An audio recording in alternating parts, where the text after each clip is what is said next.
Recording in progress.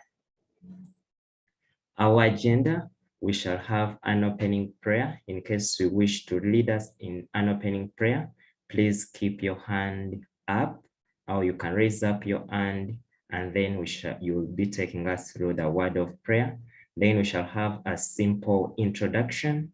Then 5 minutes past 10, we shall have the Principal Education Officer from the Ministry of Education and Sports talk to us. Then after, we shall go through a presentation. After that, we shall go and have question and answer. In case you have any question that has been puzzling you on matters concerning DIT, we shall go on and answer those questions. I understand you filled in the survey form, and we got some of the questions, and we shall be answering those questions in our presentations. And for any questions that will not be answered, feel free after the presentation to raise up your hand and then ask. And lastly, we shall have a conclusion, and then that's where we shall end our meeting. So let me ask any volunteer, anyone who wants to lead us in a word of prayer, to raise up your hand, and then you take us through. In case you want to lead us in a prayer, okay, Mr. Rogers. Thank you very much. Yes, colleagues, let us have a prayer. There is an echo. Maybe. Okay, thank you. Let us pray. Heavenly Father, I want to thank you for this session. We want to thank you that we are here to come and understand and learn about how to handle learners when it comes to DIT, World of Work Assessment. We pray that you open up, pray for our presenters to be able to present to us, all the colleagues to be able to take in the message and be able to embrace the changes that are here. Thank you, and we pray for your Holy Spirit to guide us through Jesus Christ, our Lord, we pray. Amen. Thank you so much, Mr. Rogers, for taking us through the word of prayer. Once again, good morning, dear teachers, head teachers, directors of schools, and I know we may have some few students who are on the call who may want also to learn more on matters concerning DIT. We are really very grateful to have you, and thank you so much for joining the call. My name is Stephen Kaziba, and I'm the one who is going to be leading on this meeting. I want to welcome you once again, and I want to let you know that by the end of this session, there is a lot that you are going to learn from our facilitator. All your questions you have been having on DIT, how to handle DIT, how to do different things with when it comes to DIT, you are going to have answers to them. And I'm very sure by the end of this session, you'll have understood why we have DIT as part of the new lower secondary curriculum.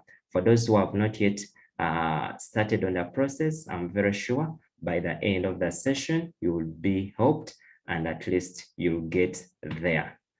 In our midst, we have some guests, and we have some people who have joined us. Allow me to welcome the Principal Education Officer who is on the call. Thank you so much for joining us. We want to welcome the special guests from DIT. Thank you so much for joining us, and all the teachers that are joining us from the different parts of the country. We are really very happy to have you. Like we saw on our agenda, we are going to be on time for every activity. And now it is exactly 5 minutes past 10. Allow me now to invite the Principal Education Officer, Government Secondary Department at the Ministry of Education and Sports, in charge of posting and transfers of teachers. He is also responsible for supporting schools on the Education Management Information System program, what we call EMIS. Allow me to welcome Mr. Ronald Ddungu, to have an opening remark as we begin our session. You are most welcome. Thank you, Mr. Kaziba. I hope you can hear me well.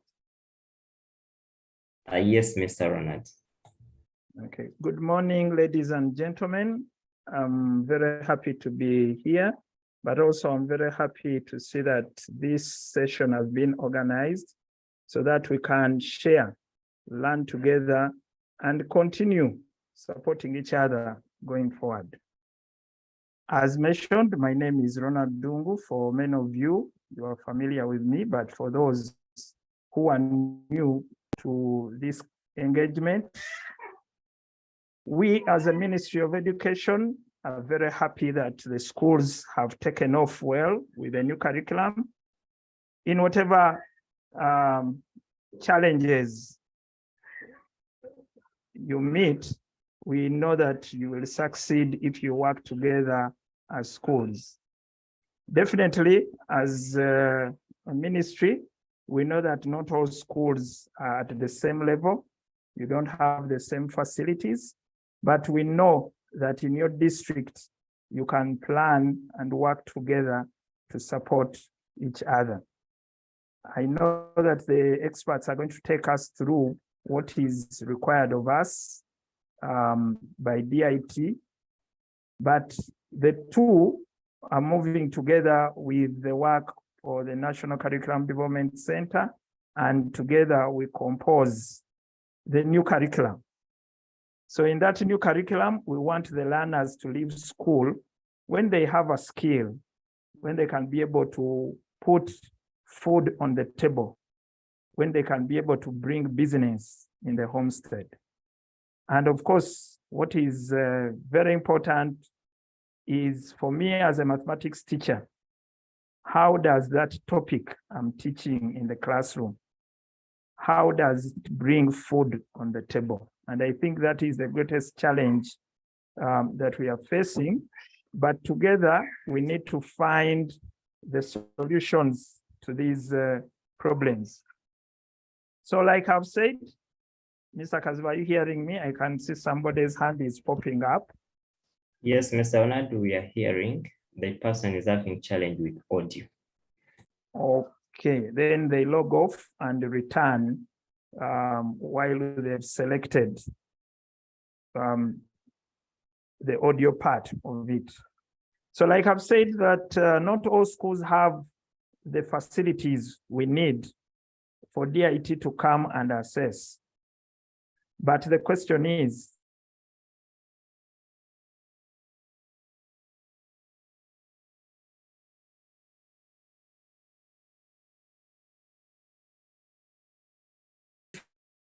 you have some, many schools don't want to hear that, but to us, that is a possible option. So we need to work together in collaboration and share these training facilities. And we can share on some costs as schools to make sure that that training center is good for our is good. Most schools will have tailoring department, but probably we can work together as schools to strengthen that tailoring department such that even my students can come in to your school and they get trained so that they can be assessed by DIT. Is also most important here is that the teachers in our schools need to take advantage of the new curriculum. The teachers need to get skilled. And me as an individual, I think our teachers must get out of the forward classroom and work within the training fields. I spent some time at Gayaza High School, for those who know me before, and I championed the agricultural training program for learners and for teachers. And what I remember vividly, when we took up banana growing because I can be certified as a banana farmer. But when we took up banana growing, that the teachers set up their own banana garden and learn from the very basics up to the market. And I know if during that time, DIT was already working with us in schools, the teachers could have been certified as well as the learners in banana growing. And probably the teachers would have set up acres of bananas and make some bit of money. Let me just share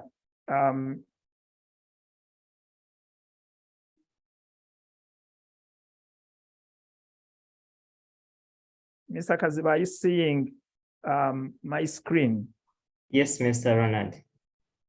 Okay. Now, this is a report on the Gayaza Toke project. We started a project in Gayaza, and that was the Gatoke project. And that was in 2015.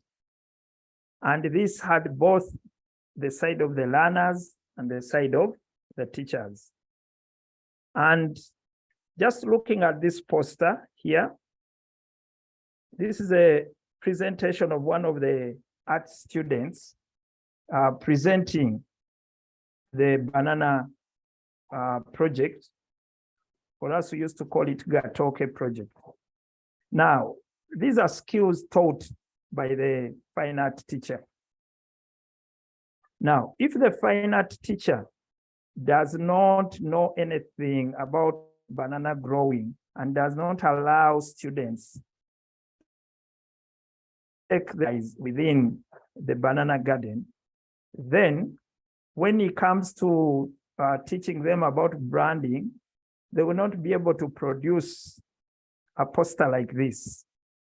But if the teacher knows well about banana growing and also participates in the project, then you will be able to see signposts coming out of his classroom talking about bananas.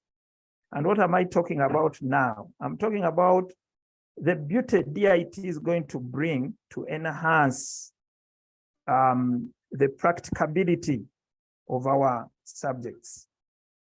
And I have another picture here.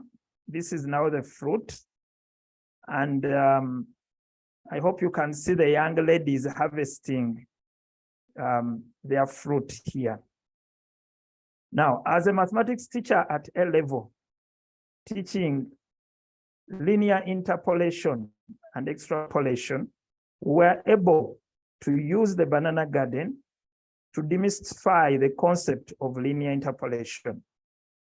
When a farmer grows matoke in their garden, the first harvest, they can take 2 bunches to the market and ask the market vendors to give it a price. So you weigh the banana, 20 kilograms and 28 kilograms. You go to the market and they give you a price. For the 20 kilograms, we shall give you 15,000. For the 28 kilograms, we are going to give you maybe 35,000. Now, you come back as a farmer with your 2 values. And whenever you harvest any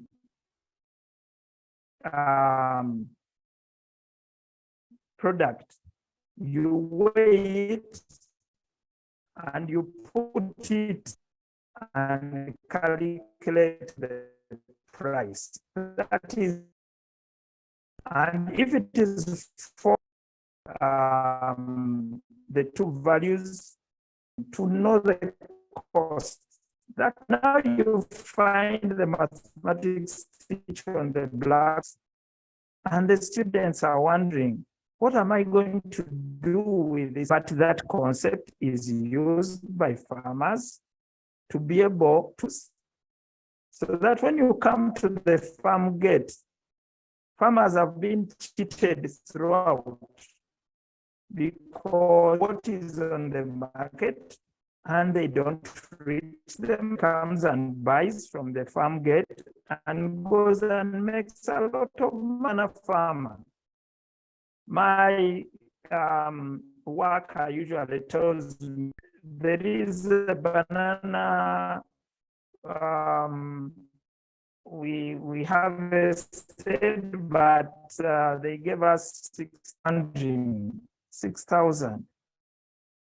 What is for that? But now I think I have a bunch of, I've been lost.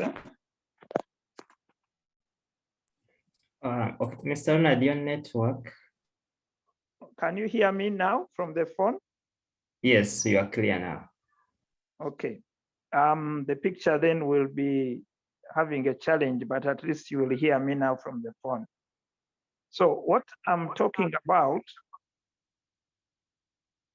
let me mute. Okay, so what I'm talking about is while we are talking about DIT coming in to try and assess our learners and give us certificates, do certification for our learners, we the teachers must get involved such that we relate the DIT training. Of course, they've laid out the training, say for the banana farmer in the assessment training package, but we participate, we need to participate fully as teachers so that we see where do we come in with our subjects. I will just complete this simple story here.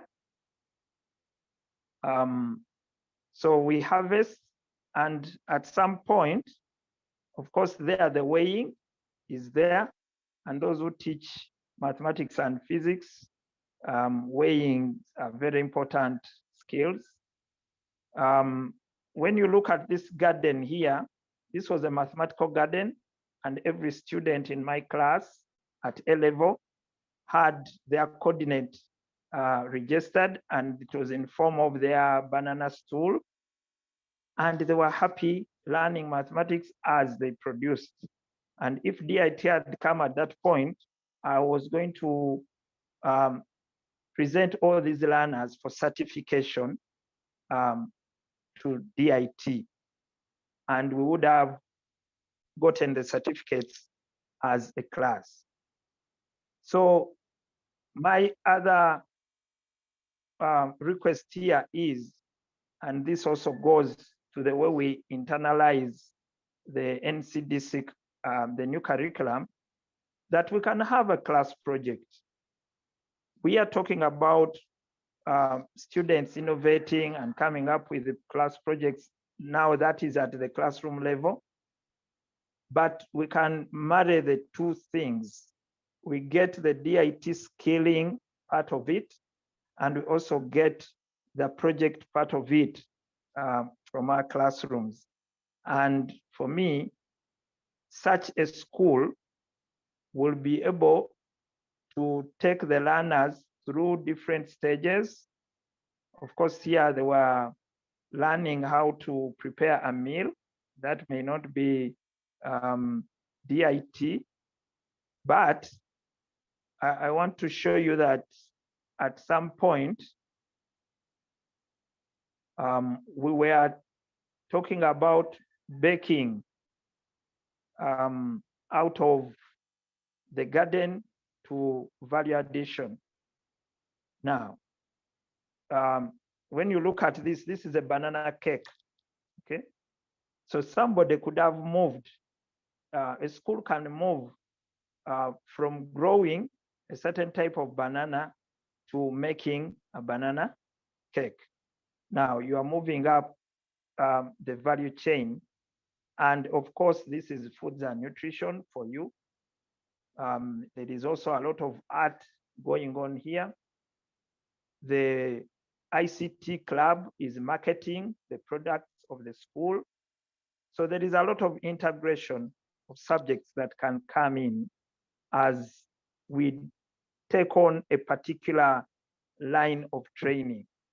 So I want to encourage all our friends here that let us not think about the new curriculum as that something that has come to make work difficult for us in schools. Some people are very angry with the new curriculum, but also as teachers, let's look at the opportunities in it. So as a teacher teaching in this school, engaging learners in this training, I will eventually become that myself. I will leave school, I will invest the little money I get from the salary, and I will now begin a serious business out of the curriculum that I'm teaching. And that is the very reason why we want to sit together online, because we may not be able to meet everyone because the country is wide, but we can come together, share ideas, and eventually learn something we can do. With that, Mr. Kaziba, I don't want to make the introductory remarks so wide, but I thought that I needed to share my personal experience here so that together as teachers, we make good out of this new curriculum, out of the DIT trainings they're talking about, so that we become empowered ourselves and live better lives as individuals. I want to thank you and wish everyone good deliberations. I'll be here to listen in and to carry the messages that I must carry to the Ministry of Education. I thank you. Thank you so much, Mr. Ronald Ddungu, for the good opening remarks. And let me hope everyone has learned a lesson. At least if you have not picked something, just know that with DIT and with what we have, we must teach practically and we must be able to earn from what we are teaching. Allow me now to dive into our presentation. And in case you have any questions, kindly reserve them at the end.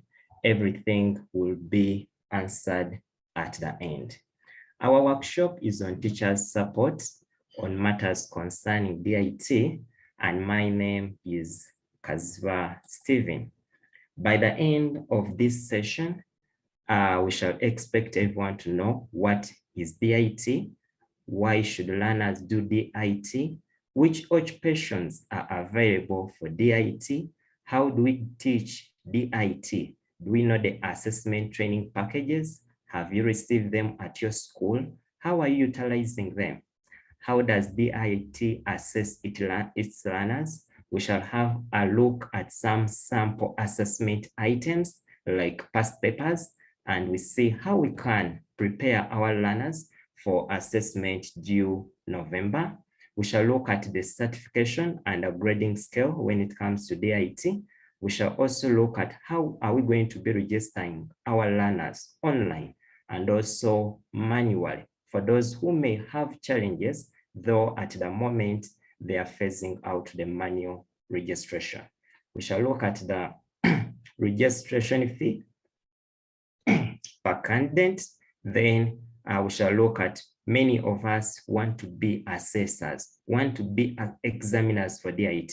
What are the requirements and what do we need to have in order for us to be able to be assessors? And then at the end, we shall look at what we call the question and answer. In case you have any question concerning DIT, then we shall be able to answer it. The first thing is, what is DIT? Now, DIT stands for Directorate of Industrial Training. And it is the skills quality assurance. Its responsibility is to skill. They are looking at skilling the Ugandan child. and it is an assurance body under the business, technical, vocational, education, and training. That is what we call BTVET. Then it works as a connecting link between the theoretical education and the real working environment. So it is trying to bridge that gap that is existing, because we are mainly looking at the theory, and for it is looking at the world of work. What is taking place where our children are heading, which is the world of work. What it does, DIT develops what we call assessment and training packages. In simple terms, these are like the syllabus. When you put it in terms of the UNEB, assessment and training packages, those are the syllabuses that are being used for any given occupation. So under the assessment and training packages, that's where we find things that a competent person in any occupation must know. In case you are a baker, what do you need to know in the baking? At what level? In case you are into web designing, what do you need to know? In case you are into banana farming, what do you need to know? So all those things are being catered for when we talk about the assessment and training packages. We shall look at them, and then we see how to deal with them. Then it links the labor and the market needs. Then we are going to have some reflection questions as we start. By the end of this session, at least you must be able. So the first question is that, as a teacher, what skill do you have? Many of us here have skills, but we have not yet identified which skills do you have. Do you know that you can utilize that skill you have to earn a living? Do you know that you can utilize that skill to change the community where you are living? How is that skill helping you to earn a living on what you are earning in a school? How are you utilizing that skill you have to earn a living? Then, how are we utilizing the skills to teach practically? How are we applying the skills we have when we are delivering our lessons? Then the last one, how will you feel, or how do you feel when a child exits the learning cycle with a skill? In other words, what we are saying that in anything we are going to be looking at, we want us to reflect and ask ourselves that what will happen, or how will I be feeling? How will a parent be feeling when a child leaves the school, when he or she is competent in a given occupation, when he or she has a job, when he or she can do something to earn a living?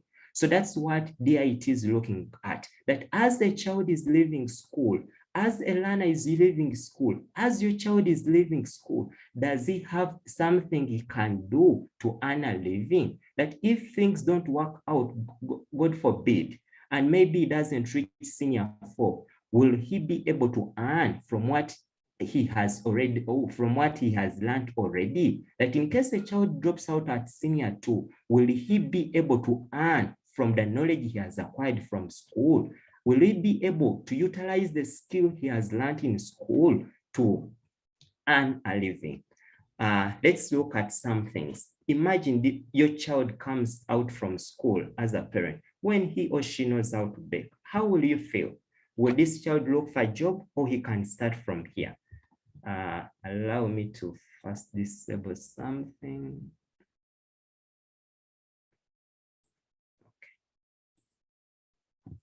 Okay. Then, so I'm just trying to show you some of the occupations, some of the things that our children can learn. Our children can learn the baking, can learn how to make cakes. That is an occupation. With such a child, do you think he will be looking for a job? Not really. When we go to agriculture, imagine your school, or at school, you are carrying out maize farming, cereal farmer. Will you be buying posho at school, or you can add value on the maize planted and then reduce on the school budget? So we can go on and look at the other thought where we have tomato farming. If a school has engaged in tomato farm and we have students who are doing farming in tomatoes, do you think that school will be buying tomatoes?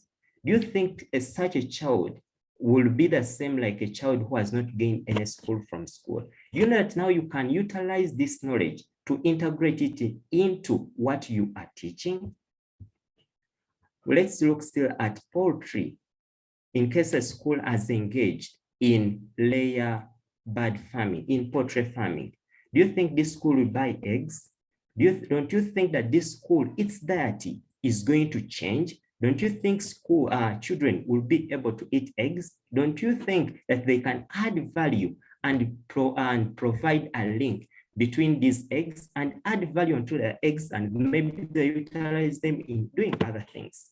Don't you think that by the end of the 2 years, 3 years, or 4 years in school, don't you think that this child will be very different with a skill that he or she can utilize to earn a living? Do you think that this child would still be asking for pocket money from a parent? Not really. We have other skills in physical education. When your child can be good at swimming, it can be in football, it can be in basketball. All these are skills. These are occupations. It can be in dairy farming. It can be in rabbit. It can be in ICT. When your child is an ICT practitioner, when he or she knows how to develop a website, when he or she knows how to develop other things. It can be in music, when your child can play the organ, can play the keyboard. All these are occupations that DIT is bringing on board, that we want our children to do, such that by the time they go out of the school, he or she can earn a living. He or she, when he can put something on table to sustain himself at school. It can be in carpentry, when he or she can learn how to make a table. It can be in construction, when he knows how to do the building and the rest. It can be in coffee farming. It can be in bean farming. Imagine a school that is engaging in beans. Do you think they will be buying beans at school? Not really. That means that even the school budget will have to reduce. It can be in banana farming, like how Mr. Ronald has told us. It can be, that is banana. So that means that just the meat, and this one is not so expensive. Just imagine every child has one banana stem is taken care of. That means at the end of the day, he or she will be able to sell his banana and get some pocket money he can utilize. It can be in tailoring. So we have a lot. We have very many occupations. It can be in making liquid soap using some of those ingredients.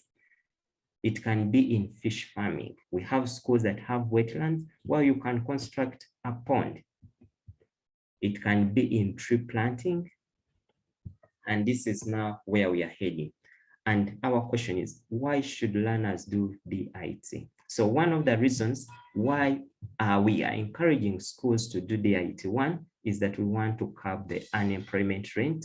We want to nurture talents at an early age. If at all you have been benchmarking from outside country, they start nurturing the talent at an early age. Students go into the academy at an early age, and that's how they become very competent.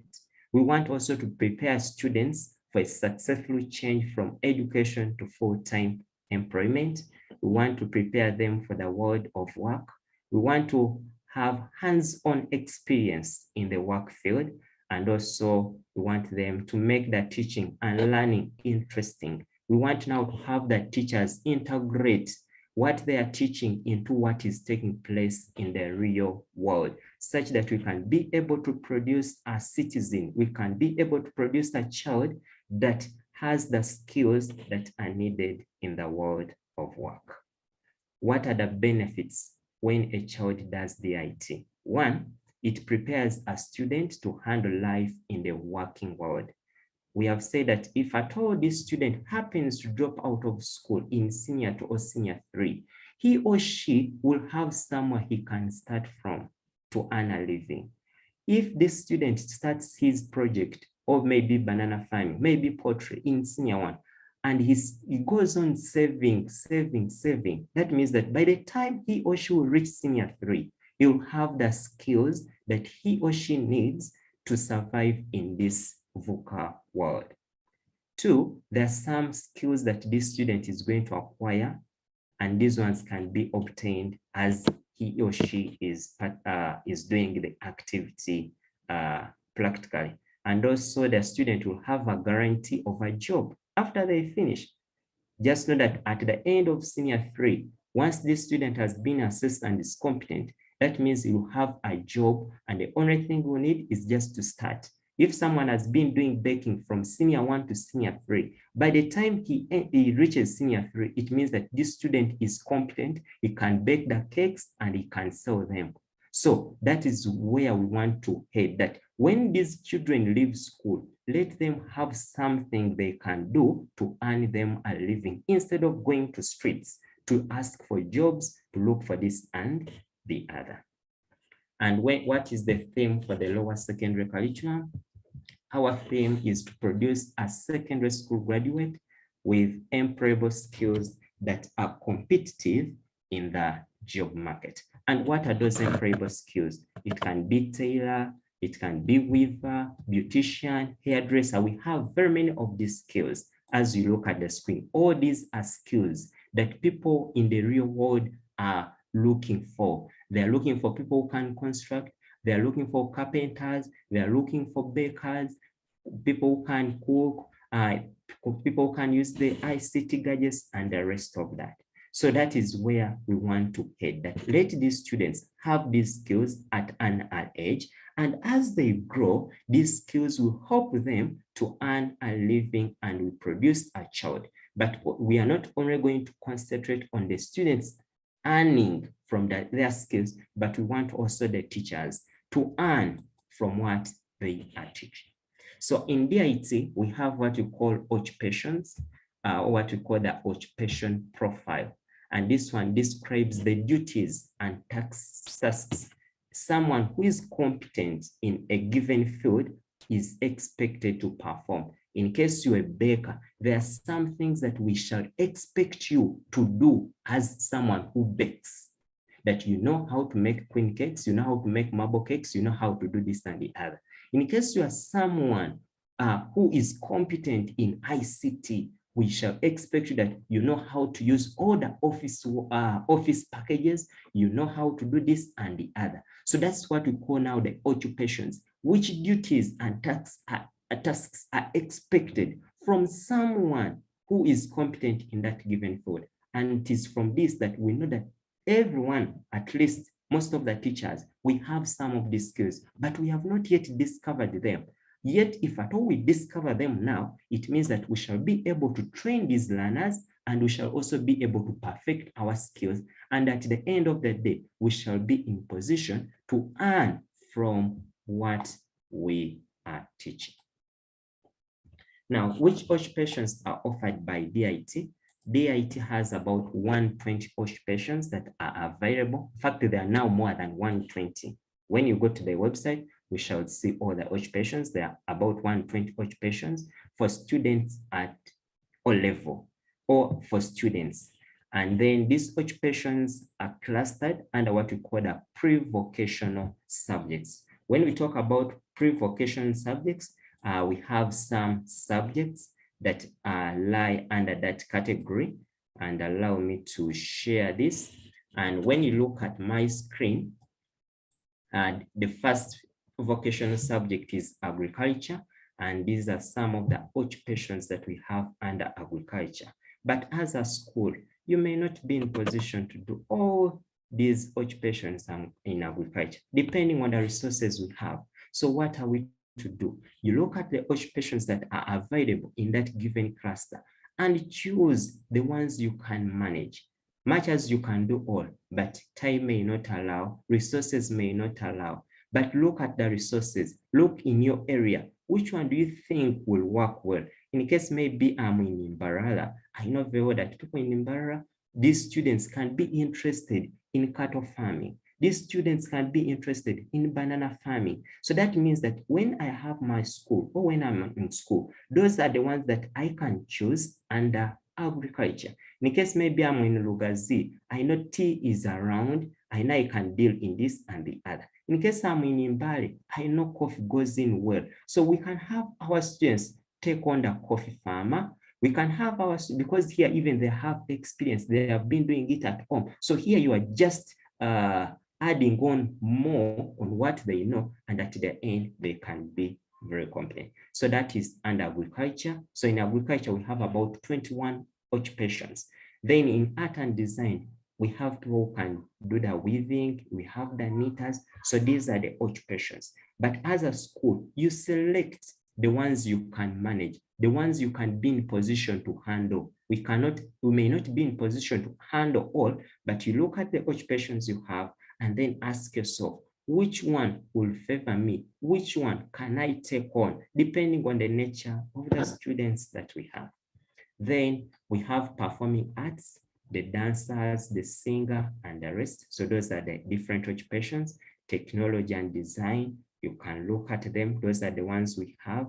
Then we have nutrition and food technology. Those are the occupations we have. Then we have physical education. Then we have information. And then lastly, we have the entrepreneur. So these are about 120 occupations. And these are what we are expected to choose from as we are training our learners for the world of work. So as the school or as a teacher, look at all these occupations, select the ones you think your learners can be able to handle. If you don't have a swimming, let me say you are in an area where the school may not be in position to afford a swimming pool, or where you don't have a swimming pool, then we shall not advise you to go in for swimming, because these learners may not have the time to go on and practice. If you are in a school whereby maybe you don't have a field for rugby, then let's not go in for that rugby, but let's choose the ones that we see we can handle, and where learners really are diving into, those ones that you think the learners are very much interested in. So those are some of the occupations. When you come to nutrition and technology, also look at them and ask, which one do you think can work for our school? Which one do you think can work for our learners? Here, learners have the choice to select the occupation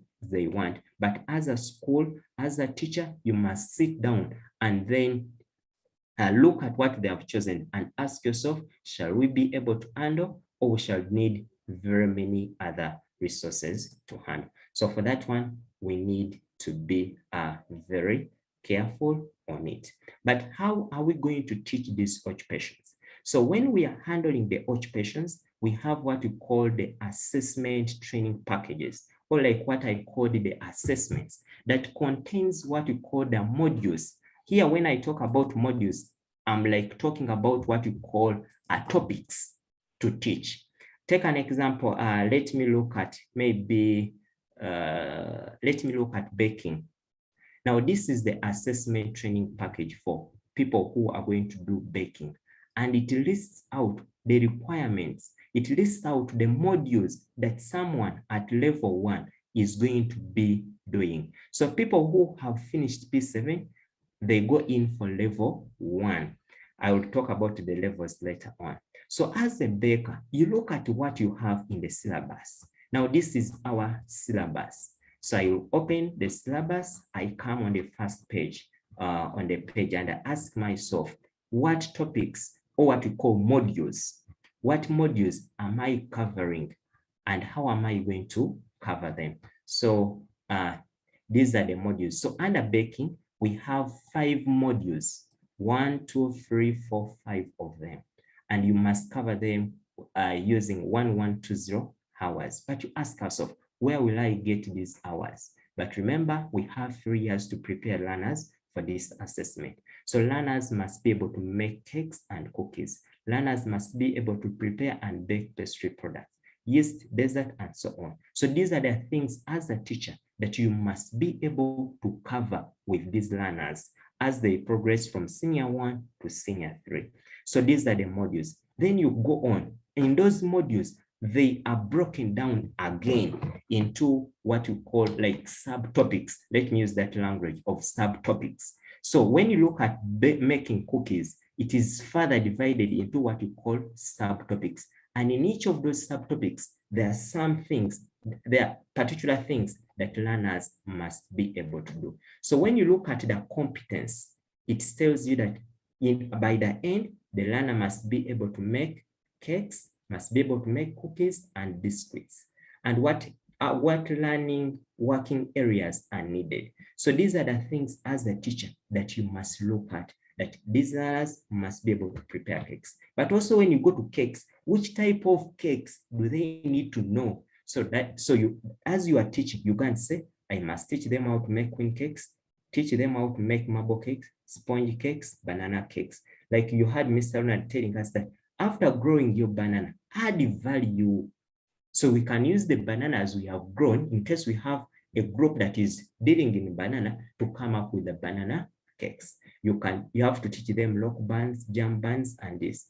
So you go on dissecting, you go on subdividing those different things. You look at cookies. What do they need to know? That these are the things they need to know when it comes to cookies. So this syllabus is divided further into the different parts. So those are the things you need to know. In case you finish that module, you go to the second module, you ask yourself, what am I going to teach? That in this module, what am I interested in is to make this product. So for you, what you look out for is what you call the learning working assignment, things that these learners must know. And in each of those ones, each of those practical exercises, these are the things, practical exercises, those are the things they must do.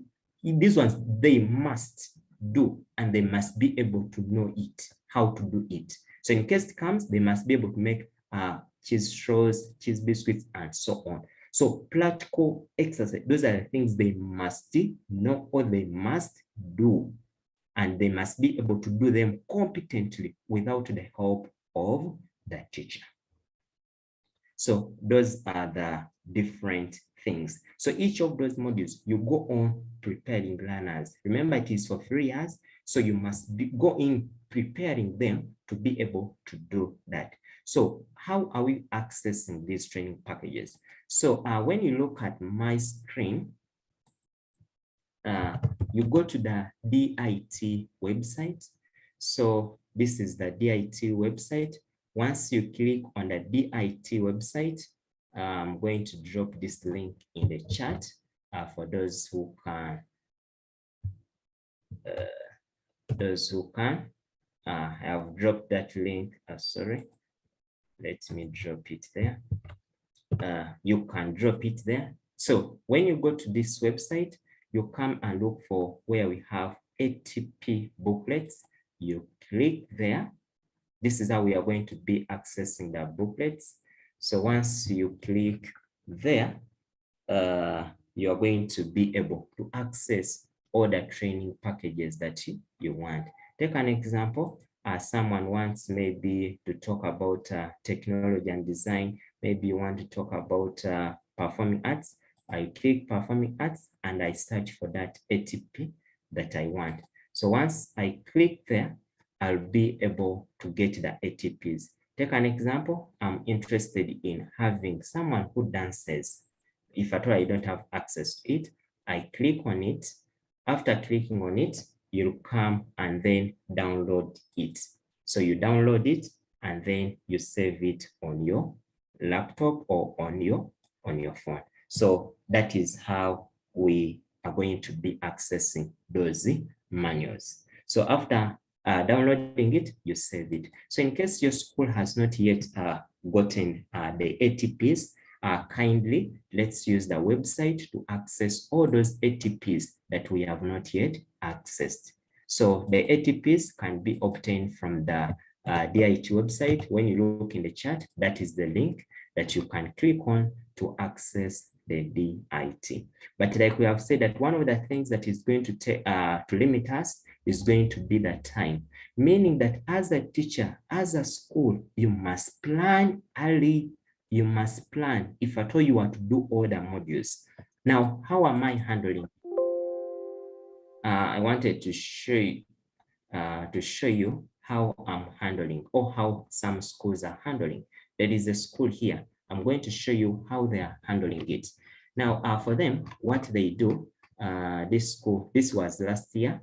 and they were doing their module in basketball. So one of the occupations they chose is basketball practitioner, and this was in term 3. So they went on and divided the ATP into different parts.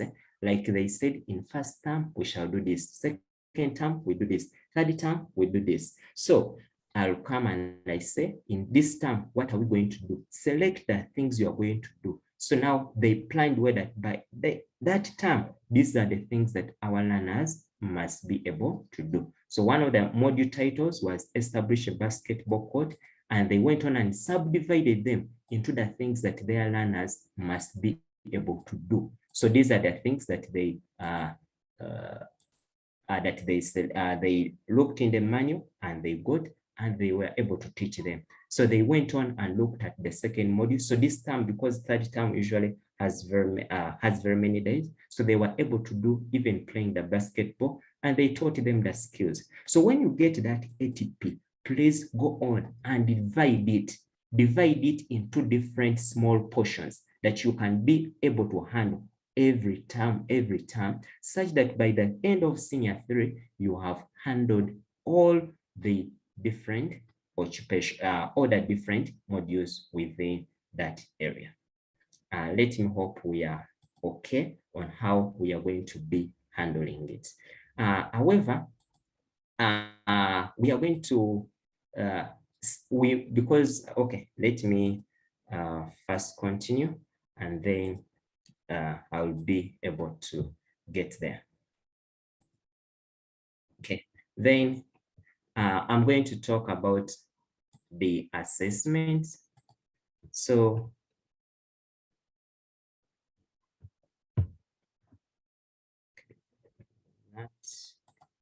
okay, just give me a minute. Let me share again. Okay, so how are learners going to be assessed? When we talk about assessment means the process of gathering evidence to determine whether the learner has met the required standards. So assessment, we are going to ask ourselves, we are going to look at if this learner has been doing baking. Has this learner been able to learn the baking? Does he have other skills? Now, if you feel that your learner now is competent, then that's when DIT will come in and assess and give an exam to that learner to find out whether the learner is now competent. Now, assessment, we are trying to find out that if maybe Esther has told us that she's good in baking, does she have the skill? Is she competent? Can she be able to make this and the other? In case maybe Elisa has told us that he's now competent in ICT, in developing a website, can we give him the assessment and find out whether he or she can be able to do it? So now that's what we are doing under assessment. And how is DIT assessing? Now, under DIT, here we are going to be very careful. DIT has 2 papers. We do what we call a theory paper, and we do what we call a practical paper. A theory paper, we call it the written test item. And this one focuses on what we call occupational knowledge. Knowledge within that given occupation. In case it is baking, do you know the theory in baking? Do you know the recipes you need when you are making a cake? If you are doing baking, do you know the use of putting flour? Do you know why you are putting milk there? Do you know the procedures you follow when you are doing this and the other? In case you're a poultry farmer, do you know how to do the vaccination? Do you know how to mix the feed? Do you know how to do this and the other? So they look at that occupation and they ask you, within that occupation, do you have all the required knowledge that someone who is competent in that field must know? Then, how is the paper presented? The paper is presented in 3 forms, or their questions are in 3 forms. One is what you call short answer items. In the theory paper, or what you call the written test item, it has what you call short answer items, it has the multiple choice test item, and it has what you call the matching test items. So that's what you call the theory paper. The second paper is what we call the practical, or what we call the performance test item. Under the performance test item here, we look at all the modules the learner. So DIT looks at all the modules that this learner has covered. And from all those modules, they select one thing to do practically. They may say, now that you have done, let me say you have done things concerning, let me say ICT practitioner, they may ask you practically to do things maybe like installing Windows, installing this and the other. In case you have been doing things in baking, they may say, make 4 queen cakes, do it practically, and they come on board and they assess you on and see, are you really competent? Can you be able to do it, or you can't? Then always, when it comes to performance test item, we have, or they have what called the scoring guide, or what called the assessment criteria that they follow. But when it comes to practical or performance test item, there are some things like they follow that you as a teacher, you must prepare your students to have. And one of them is smartness. In case you are someone who is doing farming, and maybe you're going, now the practical is on maybe banana poultry. How do you dress when you are heading to the farm? Do you just go in your sandals, or you go in your gumboots? So they look at all those things. In case you are doing baking and you are going for the baking class, you are going for cooking, do you have an apron? Do you have the headgear? In case you are going for tailoring, do you have the apron? So they look at the smartness. How are your fingernails? In case you are doing baking, are the fingernails short? Won't you make people eat dirty things? So they look at all those different things. And how are they set? So let me first talk about the theory paper, and I show you a sample how a theory paper looks like. Now, when it comes to a theory paper, the theory paper will look like this. This is a theory paper for level 1, and this was done last year, November 2022.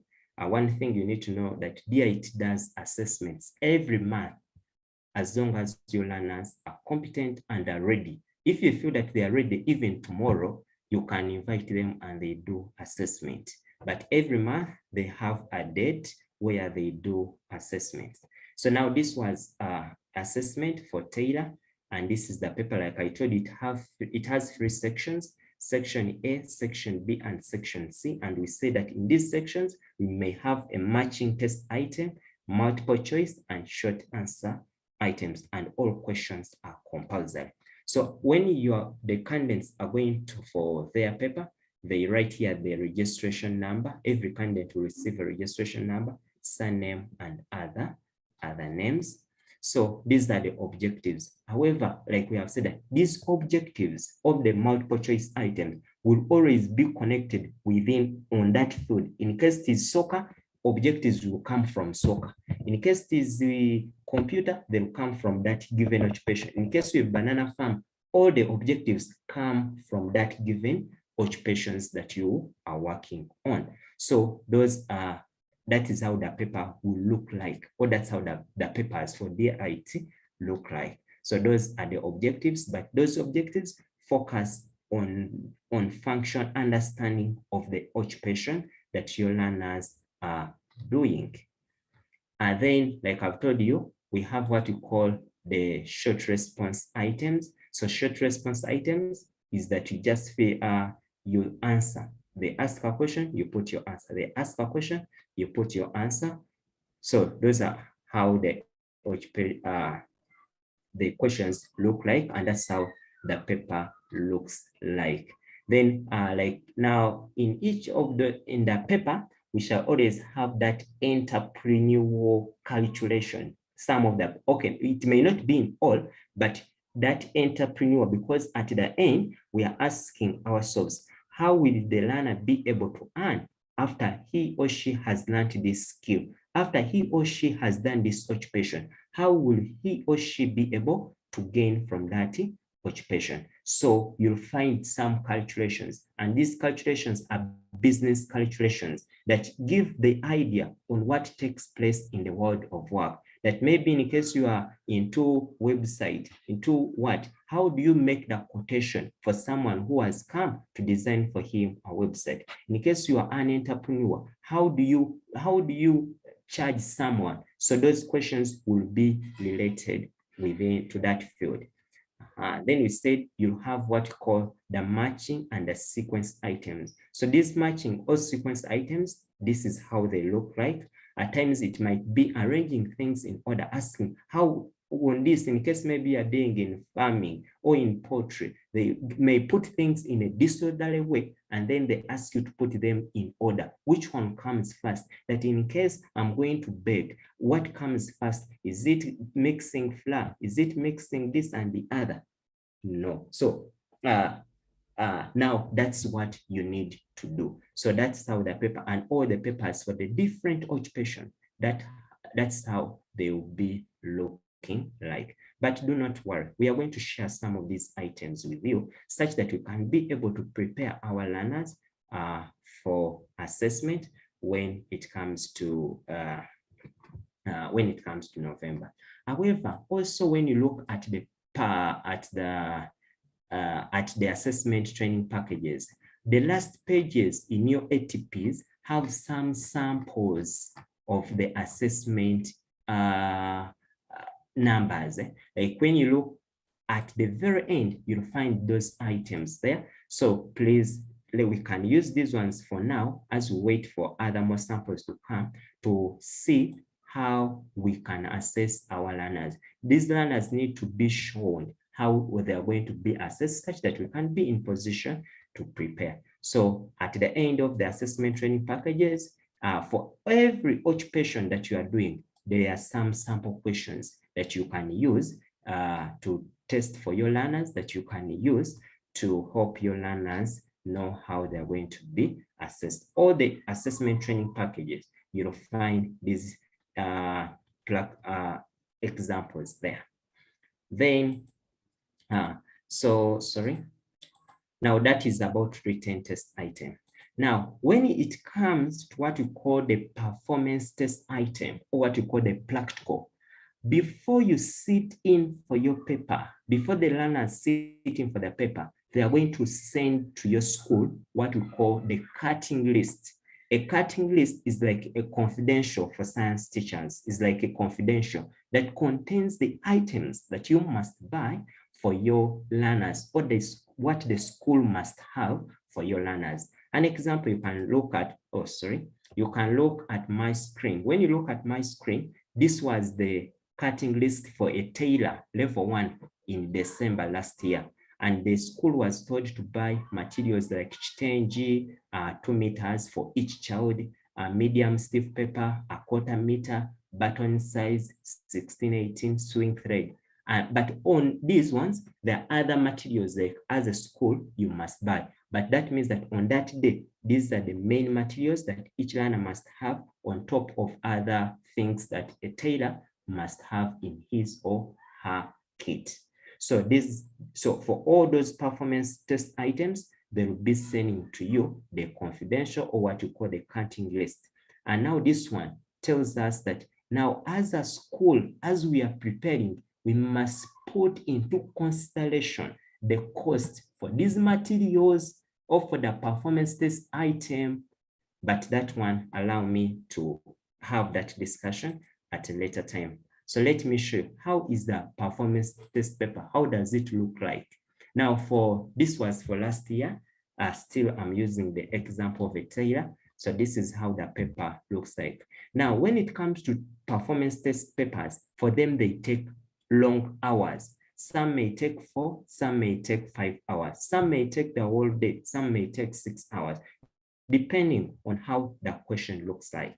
And it's always, for some, it is always one question that the learners must perform or must demonstrate. So last year, this is what they wrote for the learners. This was the question that they asked them in Taylor. But I want you to relate this to the occupations that your learners are doing. So this is how the question was. and then they told them what to do. And then at the end, they showed them which output they must come up with.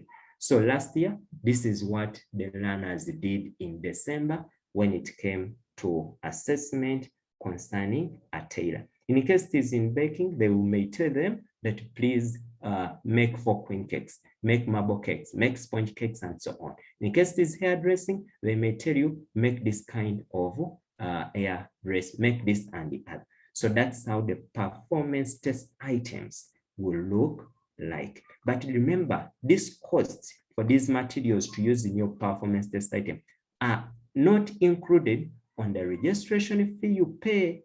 No, they are not included. So as a school, you must buy them. So that means that when you are making a quotation for what the learner must have or must pay, then you must put that into consideration.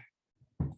Allow me to continue. But in case you have any questions on those matters, please reserve them, and then we shall go. But still, maybe I need to show you that also in those training packages manuals, still some samples of the test items are there. So you just go at the end, at the very end, those are the last pages. That's where you're going to find some of the performance test items.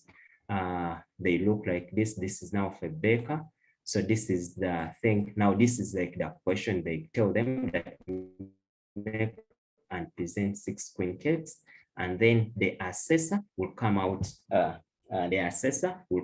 And start awarding the marks for the different things. Okay.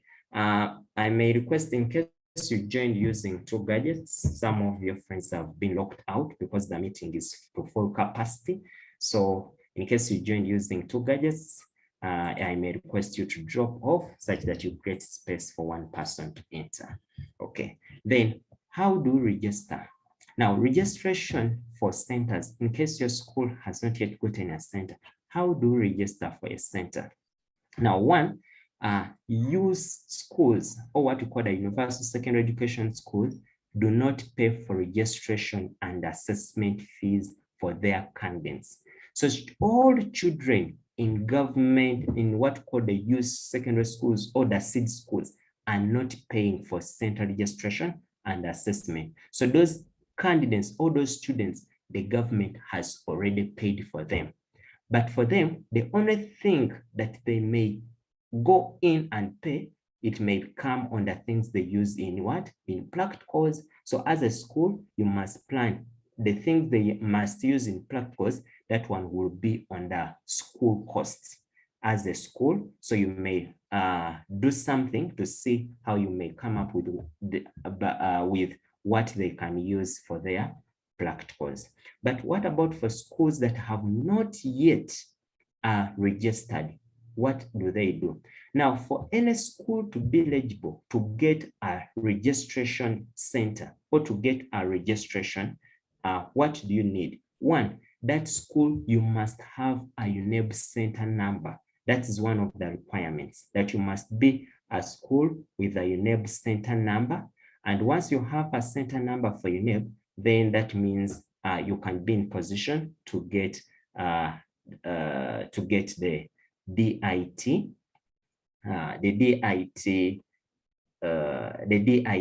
center at your school. So you may receive some DIT officials to come on ground and check on what you have on ground, but it may not be, or you may not receive some, but you can get a center by filling in the form, and then you have your details sent to the number you have attached and an email address. But how much do the private schools mainly pay?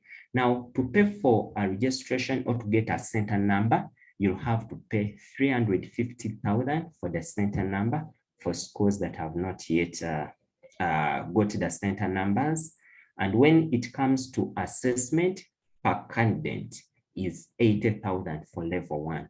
So any school that is going to register, any school that is going to be doing assessment in November, each candidate must pay 80,000 But like I've said, people in youth schools are not paying, those candidates are not paying.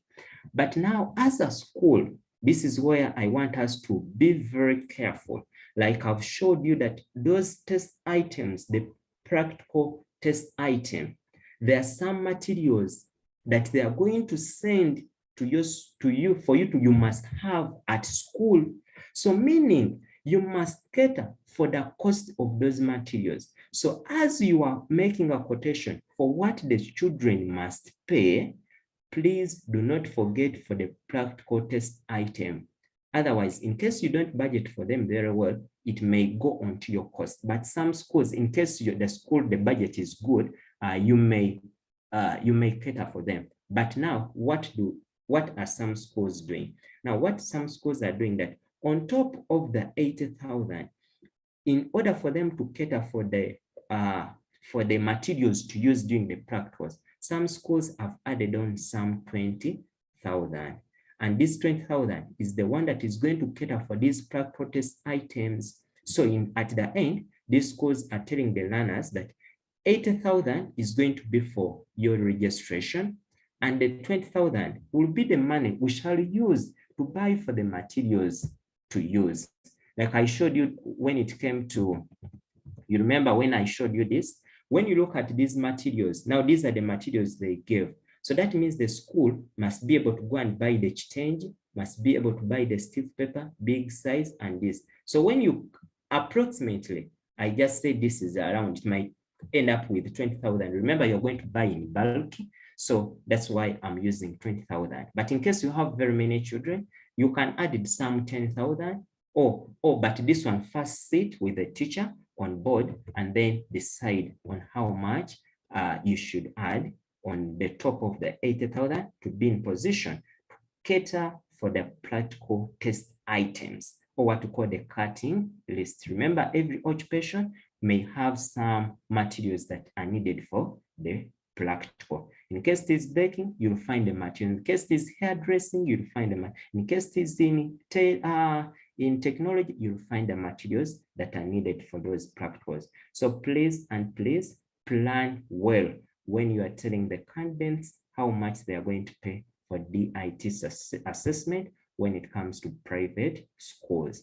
But still, for the government school, like we have said, that this for items, for practical items, you must cater for them, or you must cater them. So you might also write a simple circular to the parents, because remember, the parents must understand why are you charging them the 20,000. So as a school or as a teacher in charge, please make a simple circular to those schools, and then to the parents or to the administration to tell them how much they need to pay when it comes to the DIT assessment. Let me just check whether I can see there's some circular. Okay. So please, that is it. Okay, so we can continue. In case you have any questions, please, I'll be able to respond them at the end. Then we have registrations for candidates. How are we registering candidates? One, we are using the online registration system. That is what DIT wants us to use. So let me drop something in the yes. So when you check in the chat, I have dropped the link. So once you click on that link, it must be able to take you to the website. Okay, now let me go to the website. So when you go to when you click on that link, it will bring you directly to the website where you can do your online registration. Alternatively, you can go to the website for DIT. When you go to the website for DIT, in the right-hand corner here, I think you are seeing my cursor. There's what we call register online. So you click on that icon. Once you click on that icon, you'll get an interface of this nature. So what do you do? Now, this is where I want us to understand very well how we do the registration. So when you click here, now all schools that have not done that have not been doing DIT, your username and password are your registration numbers. Take an example. Your registration center number UVQF, which stands for Uganda Vocational Qualification Framework, stroke maybe 1655. So this same registration number acts as your password. So your center number is the same as your password for now. So it's the same thing. So I've just copied it from here, or you can type it UVQF /1655. So you look out for your center number, you put it as your username, and you put it as your password. Then you say login. So once you log in, you'll get a screen of this nature. Now, just because this school I'm dealing with has been doing some registration before, so that's why it is bringing incomplete answer and so on. But what are we going to do now? After opening for the first time, you can come here and say password. Now, when you come to password, you may change your password if you wish. But in case you don't wish, you can leave it the way it is. But for safety, at times it is better you change your password to the one that will be able to work for you. But in case you don't wish, it is okay for you to keep it at that. So my page is still loading. So also you can load yours. It's taking some time. But let's be, Now, when you come here, let me hope you are seeing my screen. In case you want to change your password, you come, you click here, remove this password that you are seeing here. After removing it, put your preferred password. Let me say, put your password that you want. But you first remove, let me say, for me, I can put my password I want. I put what I want. Then after putting, I'll come and I say change password. That means that now your password has changed. But for username, you cannot be able to change it. But for the password, you can change it in case you wish. How are we going to register? You'll come here where you have registration. When you come to registration, you are going to come to and say new candidate registration. You click in that icon. When you click in that icon, you are going to select the occupations that you want your children to do. Let me say I'm going to select the first occupation in case I'm having my student as instrumentalist, but let me just check something else. Let me say banana farm. I'll come, choose banana farmer. Then come here, which level? Now, anyone in senior 3, we are at level 1. So I'll say level 1.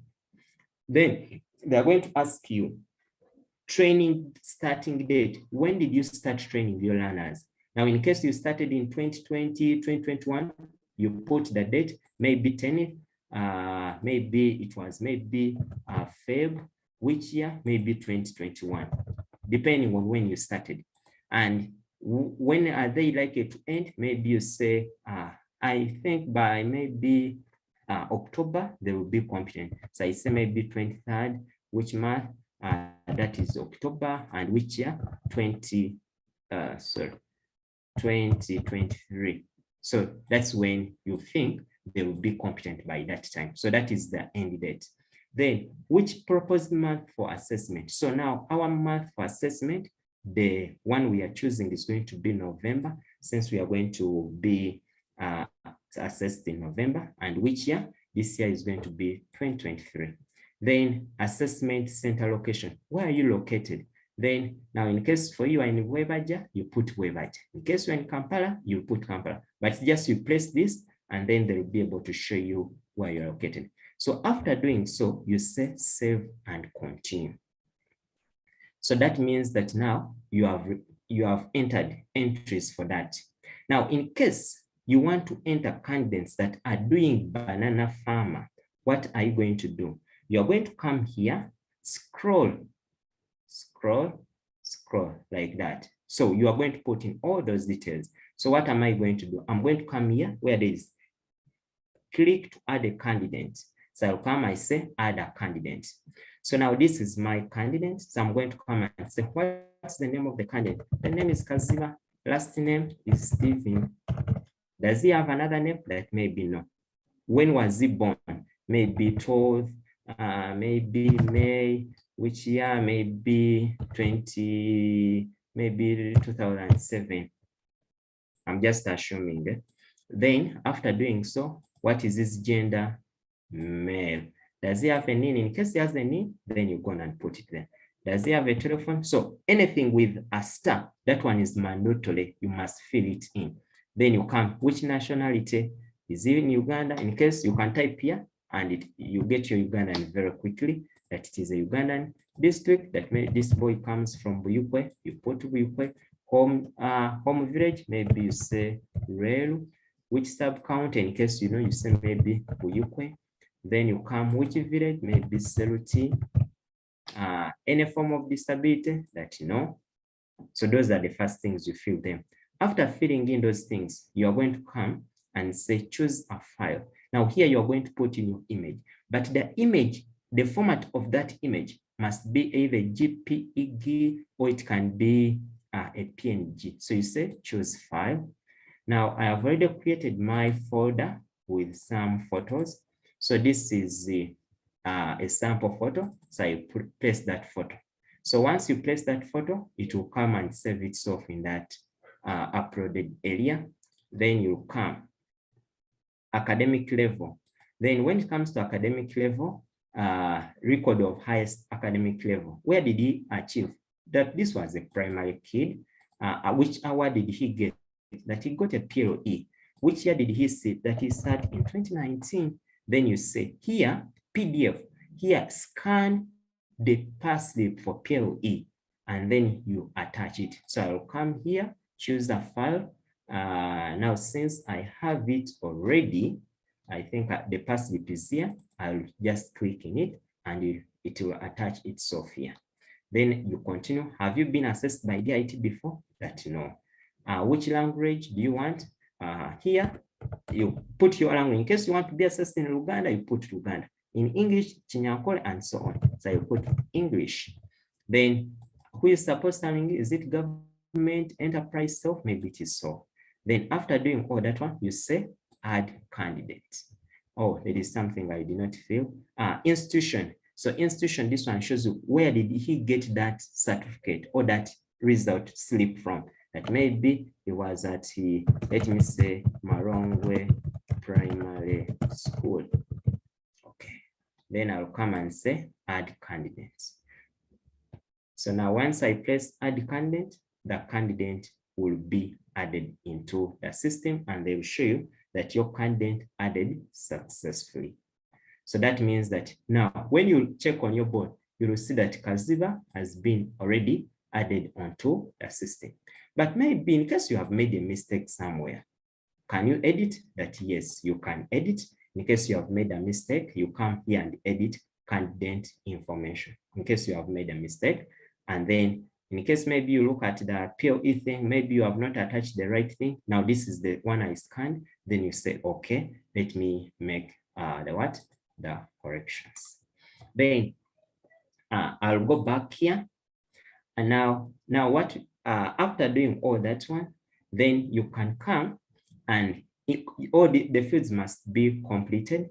Then I can come here and I say invoice, because you have to pay for this candidate in case you're a private school, for the candidates that have registered so far, one person here, and how much is this person paying? 80,000. In fact, it is, this thing is automatic. The number of candidates you enter, they'll give you the amount you must pay. Then you come here and say generate invoice. So when you say generate invoice, then come and select for which occupation do I want to pay for? That I want to pay for banana farmer. Then I say click to generate invoice. So now that means that your invoice is going to download itself And then after downloading, you'll go to the bank and make the necessary payments. Then on that day, when they come to do registration, as a school, like as we do for UNEP, we must have the children's details. So we have what we call the candidates album. So the assessors will always come to us. They may ask you, where is your candidate album? Or in case, or the DIT may send it for you. So I'll come here and click, but since it's online, you can click and get it such that for you have your things ready. So once I click candidate album, I'll come and I say, we have registered our person as a banana farmer. So I'll come here and I say view. When I place view, I'll get the album. So this album is the one that confirms the candidates you have registered. So now this is you must have this when it comes to performance test items, or when it comes to practical, and even when you have for the papers, these are the files you must have ready. So you'll say print candidates.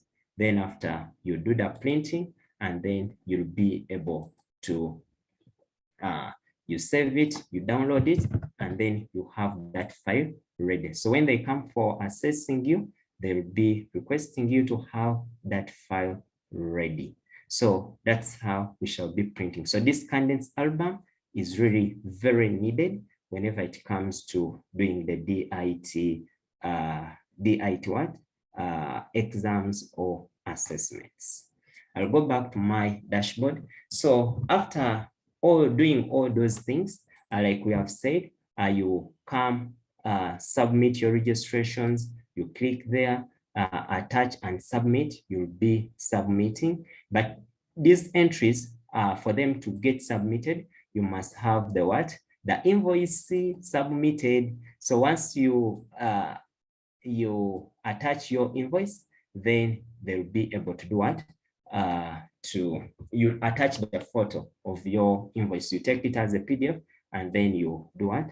You submit. But at times even submit registrations, then you click here and then you submit after you have paid your money to the bank. Then after the DIT team, the ICT team will look and then they approve for your registrations. And for all candidates that have been approved, you'll be in position to see them, that these candidates have been approved, and then that means that you'll be ready to be assessed.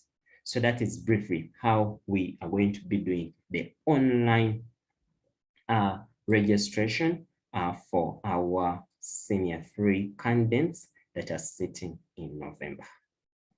Okay, however, like we have said that at the moment, DIT is phasing out the manual registration, but for some case, it is being phased out slowly, but change, it takes time. So they are phasing it out in process as we are training people to do the online registration. So what do you do?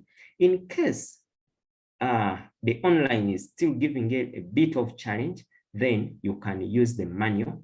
But I've said it is being phased out. It is being phased out. And still, when it comes to the manual registration, much as now we are discouraging it completely, we want everyone to go online, since you can be in position to do it wherever you are going to be. But it has not yet been crossed completely, but it is being phased out. So when it comes to the manual one, what you do, you download the form. You download the form. Let me see whether I have it here. Okay, let me get it. So to get the form, that DIT form, you still come to their website. You come to their website here where the DIT is. Once you come to their website, you're going to click on these documents here. Okay.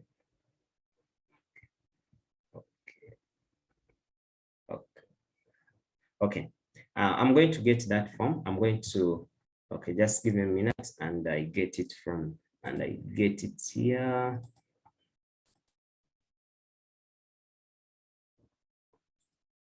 Okay, so hope my screen is back. So you'll come here where there are documents, come say other documents. So when you press other documents, you'll see a DIT lower secondary registration form. But this one is mainly for those who want to register their numbers, who want to do it manually.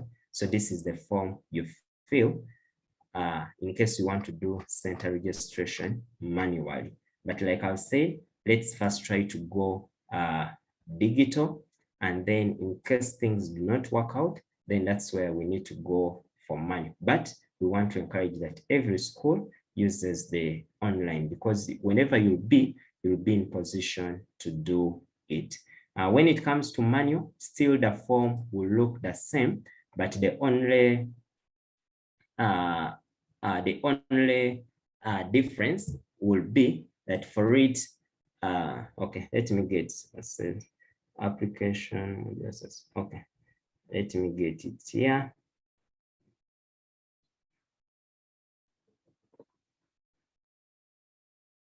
Okay, it is here. This is the manual one. Now, when it comes to the manual one, like you have seen, the details are almost the same. So you attach the passport photo, attach the name, date of birth, and put all those details that I've shown you the other side. The only section you must not fill in is this section B. Section B, you leave it empty, you don't fill it in. And then section C, you fill everything. So section A and section C are yours to be filled in. And this is when you are doing it manually. So after getting this form, in case you have decided to do it manually, what you do, you get all the details for your candidates. On each candidate, attach a passport photo and also go on and attach the photocopy of their pass slip. After doing so, you put them in this Spring file and say for this occupation, maybe it is the baking, swimming, entrepreneur, put it in this file, and then you submit your forms to the DIT offices in Lugogo there. So that's what you do. So these are the files where they receive those details. So you submit, and then for them, they'll be able to help you. But let's try as much as we can to say that we go to online. However, you must note that for any occupation that you're going to register your learner in, you must have at least 5 candidates per that occupation. Let me say you want to register people for instrumentalists. To register candidates for instrumentalists, please make sure you have 5 candidates doing instrumentalists. In case you want to register people doing banana farm, you must have at least 5 in that occupation, not below 5, because they are not going to send you assessor for that occupation. In case you are doing cooking, please have 5. In case you are doing web designing, you must have 5 and more. I've said at least 5. It means 5 and more per occupation. So the minimum number per occupation is 5. In case you have 1 person in instrumentalist, please, for this one, they will not send you someone to assess you. Just imagine you are in Tororo and they send you an assessor. So it is really expensive on their side, so they will not. So make sure that you have at least 5 people per occupation that you want to sit in. However, just imagine you have 4 candidates, maybe who are doing instrumentalists or singers. Now, to make the 5 here, you may get a candidate who is not on your center to come and sit from your center such that you make up the 5. Alternatively, you as a teacher, this is your chance also. You can fill this space and you make the 50th person. This one can happen. In case you have 3, and you'll notice that there are some teachers, let me say it is baking, you have only 3 students. You don't have that 2. The first option is to get other candidates from other schools to come and fill up for you such that you make up 5. Alternatively, You can get to teachers at school who may wish to get those skills to fill in the space and register them to do that level. That is the alternative. But if at all you don't have 5 candidates, you'll not be able to sit for that given occupation. So make sure you have at least 5 candidates per occupation. Now we go to this part where we want to be assessors. One of the questions that, some of the questions you asked, most of you were asking, how can I be an assessor? How can I be a test item setter? How can I be an examiner for DIT? 1, an assessor is that person that supports and assesses students' work towards a vocational qualification. And what are the requirements? Now for DIT, their minimum requirements are: 1, you must have a formal qualification in the technical area or in the occupation where you want to be an assessor. Take an example. In case you want to assess to be, let me say, you want to assess to be an ICT practitioner. You want to assess to be a cook. You want to assess to be maybe a soccer practitioner. For you to be able to assess, you must have a formal technical or vocational qualification. What we have from campus or from universities are not vocational or qualifications. The bachelor's, the master's are not vocation. So you need that vocational qualification. Secondly, you must have experience in that field. If you have not been cooking, how will you be able to assess? How will you be able to know that this person is competent in that area? 2, you must, now this one, in fact, even you see, I put it in capital, you must be at least 1 level higher than the level of the candidate whom you want to assess. Now the senior 3s are doing level 1. Now at level 1, for you to be able to assess people at level 1, you need level 2 certificate as a minimum qualification. So that means that if you're a teacher and you want to assess, you must first do DIT level 2 certificate. After doing that certificate, that means that now you have fulfilled the minimum requirements for you to assess people in senior 3. So you must have that certificate of level 2, of which many of the teachers have not yet obtained. But in case you have it already, please go on and apply to become an assessor. But the minimum requirement so far at the moment is level 2 certificate. But to be on an advantage, do your level 2, do your level 3, do your level 4, and so on. Because here we do believe that someone at level 2, you already know what is at level 1. So you can be able to competently assess that person that you are going to assess. So for those that want to be assessors, level 2 is the minimum requirement for you to get. So in case you want, please, let's obtain level 2. But how are we going to obtain them? Now, the beauty with DIT, for them, they can assess you as long as you are competent, as long as you are ready. It doesn't need you to study for 20 years for you to be assessed. For 5 years, not really. Even if you are competent, even if they're just months, you go on and get assessed. So in case you want to go for assessment, please apply. What are we going to do? Now, in case your school has a center number for DIT, and you have some teachers who are interested in also doing an occupation. Let me use an example of someone who wants to, let me use soccer as an occupation. In case you have teachers at school or your neighboring area, you as a teacher, you may gather your friends. You say, you know what? Let me get Ronald. Let me talk to teacher Patrick. Let me talk to teacher Elisa, teacher Esther. I talk to teacher Roger. We bring all these 5 teachers. These ones may be physical education teachers who are good at soccer, who have the skills in soccer, who have the knowledge. You go on and use the manuals, teach yourself, make research, and then you ask a DIT to come and assess you. You register, and then you sit for the exam. And then once you pass, then you qualify to be able to assess. But at the moment, we don't have soccer. Level 2, that is the only challenge at the moment. Yeah? For some of these things that have just been introduced, we may not have soccer. So allow me to use Baker because I know level 2 is there. So for Baker level 2, so you get your 5 people, read the manual, go through the manual, and then you go on and assess. But for level 2 manuals or ATPs can be obtained from the DIT offices. That's why you can find them. But at times even it can be very good for you to first do level 1.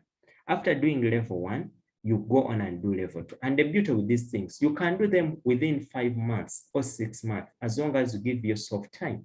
You can say, let me start with level 1, because level 1 and level 2, they are related. The only difference is that level 1 and level 2, the modules keep on a bit advancing. So better you first sit for your level 1. After getting level 1, you say, let me say, for those who can be ready, you can say, we shall sit in May or June. Then when it comes around November, August, we also go on, prepare ourselves, and we sit for level 2. So here you have already become an assessor. So what you do, you go and apply. But for people who have already level 2 certificates, please go download the assessor's form, fill it in, and then take it DIT. So because I've told you that DIT does assessment every month. So take your assessment there. You come, application assessor's form is somewhere here. So you go and then get that form, and then you'll be application to be an assessor is here. Fill in your details, and then hand deliver your information or your details to DIT. Once you are successful, then they'll call you for training. They have training for assessors, and then they'll award you a certificate that you have become an assessor, and also you'll sign an agreement, an ethical agreement that you have become an assessor with DIT. Okay. Then how is DIT grading? Now, when it comes to grading, theory papers are graded like this. This is their grading scale. For theory, we start from A+ to E. However, for someone to pass theory, you must score 50%. So anyone below 50%, in case you get below 50%, then it means you have failed theory. So for such learners, you will miss out that component on your certificate that you know theory on that given occupation. When it comes to practical, this is how we grade practical. And when it comes to practical, the pass mark is 65%. If your student scores below 65, then this person will have failed practical. So for such a candidate, he loses out on the practical. And what is the beauty? Now, the beauty is that we must work hard to ensure that our candidates or our students pass both the theory and the practical paper. And how are they going to be certified? So at the end, when they pass, these students are going to get certificates. So I have covered these certificates to protect people's privacy. So this is how there are two things that your candidate is going to get. One is going to be a transcript that describes this person as a competent person for that given occupation. So the transcript will look like this. To have the assessment centered, your school, the name of the person, and everything. So this is how the transcript looks like. And then they tell you the overall performance, successful in practical assessment. What did he get? He got a B+ and a description. Then students are also going to get the certificate. They are going to be satisfied with it. Both, they'll have the transcript and the certificate. So this is how a certificate for DIT will look like. And then they'll put the occupation that this person has successfully passed practical leading to the award of certificate at level 1 as a tailor. Now, but for this case, I'm using a student who passed practical and did not pass theory. So in case you pass one paper, that's the only thing they'll put on your transcript, that you passed practical, but they'll not show that you failed theory. No, they only put what you have passed, that you passed practical, and also the certificate will emphasize that this student passed practical. What about a student who passes all? In case a student passes all, they'll put for him that he passed theory and also passed practical. So they put the two things, and also the certificate will demonstrate that this student has passed theory and practical assessment, leading to the award of certificate level 1 as a tailor. So those are the certificates that our children are going to obtain at the end. Ask yourself, why should our children miss this opportunity of getting these certificates? So that's how they're going to be assessed. Okay, I'm almost finishing with the presentation. And the last thing I'm going to talk about is what you call the workers' pass. Some of the questions that you sent, one of them was on what you call the workers' pass. And okay, when you talk about workers' pass means workers practically acquired skills. It certifies the skills and competence of an individual for a particular occupation. Now, when it comes to workers' pass, let me give you a scenario. This is a scenario. It says that Mr. Stephen has worked for 10 years as a cook at Help Schools and gained skills and experience in preparing different dishes based on his daily work. Another school announced a well-paying job. However, he lacks a documentation of his skills and abilities. Because of this, he cannot favorably compete where documentation is required. The school administrators can question his abilities and may not trust his competence level. This also affects his negotiation for better pay in the event he is employed by another school. Now, as a school, we are a social gathering. We have people within our community, because one of the questions that was asked in the survey, how can we help? How can we engage our members in the community?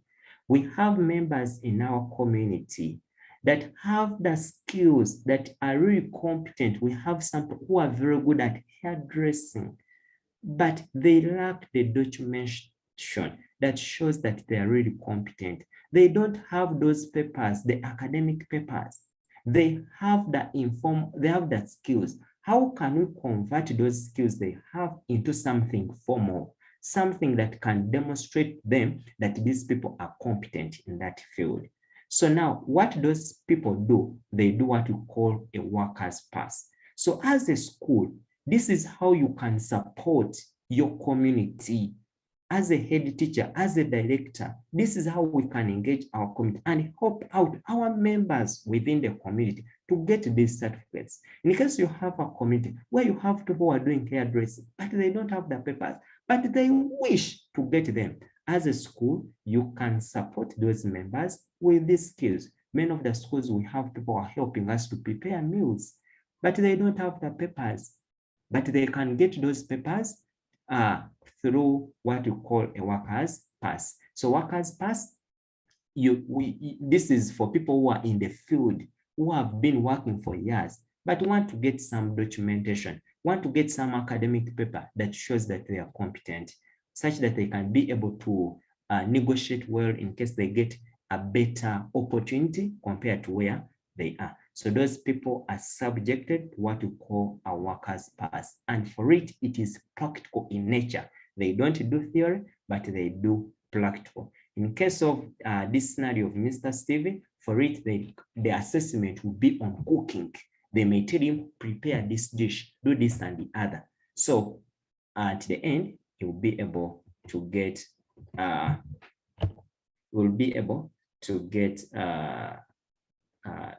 the certificate. Just give me a minute. There is something I have to share. when it comes to another, there is another question that you asked, and I want to have it captured in this presentation.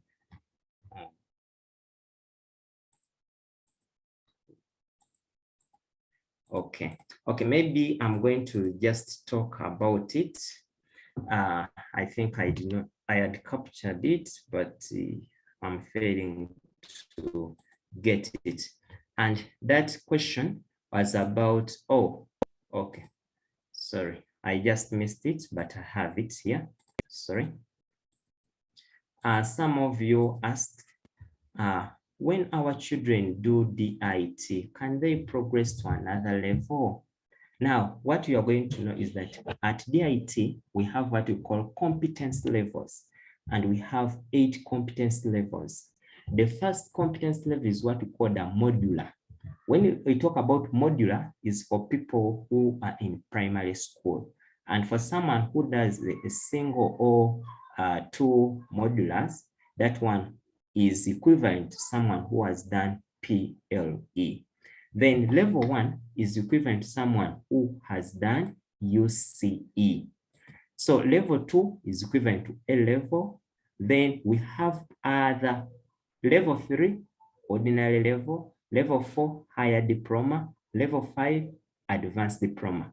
Then level 6 is called bachelor's degree, is equivalent.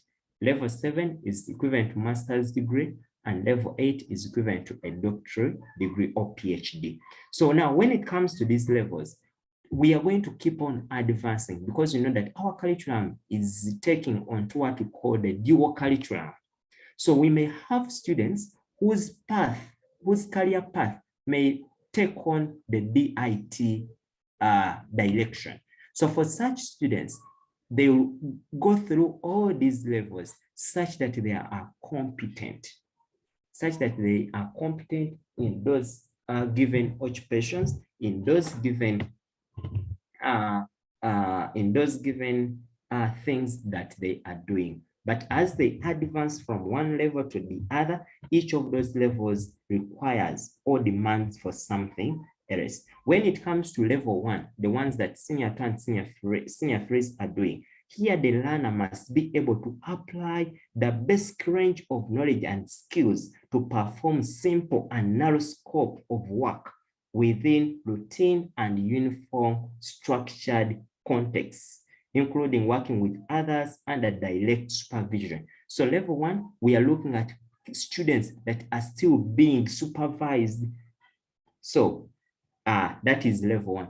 But when the learner goes to level 2, then we shall expect moderate supervision. So like that. So those models, all those levels go like that. So when a learner takes on DIT, he can take it on another level, from one level to another, from one level to another, such that he's competent in that. And as well, you know that very soon at the A-level curriculum, we shall have level 2 DIT certificate. That means that when someone misses, much as he still has the opportunity to do it, it can be a good chance. Okay. Then lastly, I want us that as we are teaching our learners, let them learn as they are earning. Learn as you earn. Let these children learn in class, but as well, let them earn from what they are learning. But as also a teacher, let's teach as you earn. That as you are teaching in class, you have something else that can bring in some money into your pocket apart from the teaching. And that can be acquired through these skills that you are going to acquire, or these skills that we can acquire through DIT. So we shall expect that by the end of senior 3, a learner has accumulated at least 80,000 from the occupation he or she is doing. In case I'm doing baking, and you reach senior 3 when you have not gotten money from your business, from your occupation of what the 80,000, then that is a wastage of time. So you must be able, let them learn as they earn from that thing they are doing. In case they are doing baking, in case they are doing tailoring, why should you hire someone else or outside the school when these learners are learning tailoring? Let them learn from their tailoring, and then they start making some small business, maybe within or outside school, of doing some tailoring. You may not give them a full contract, but those smaller things. They can repair students' uniforms in case they're doing tailoring. They can make hair, they can do hairdressing for their fellow students in case maybe they're doing tailoring. They can put up a music concert. Let me say they are into the music, they know how to dance, sing, and so on. So through those activities, we are bringing that entrepreneurial values so they can be able to earn from what they are doing. In case they're making liquid soap, why should the school continue buying liquid soap? Why shouldn't the school support their hustle and they buy some of these things from them? In case they're doing banana farming, why should the school go outside and buy food? Yet these students can grow them from the school and then the school buys from them. So that's what now we need to do. And as you, a teacher who's supervising these activities, you can also be in position to earn from what you are teaching. You are teaching them. Okay, so I'm going to, I think I'm coming to the end of my presentation. And the last thing is some of the common questions that I really gathered from different members. But I'm also, in case your question is not captured here, then kindly we shall give a chance to only 5 people, and then we shall answer them. So the first question that was asked, someone said, can my teachers also enroll if there are some who are interested? The answer is yes.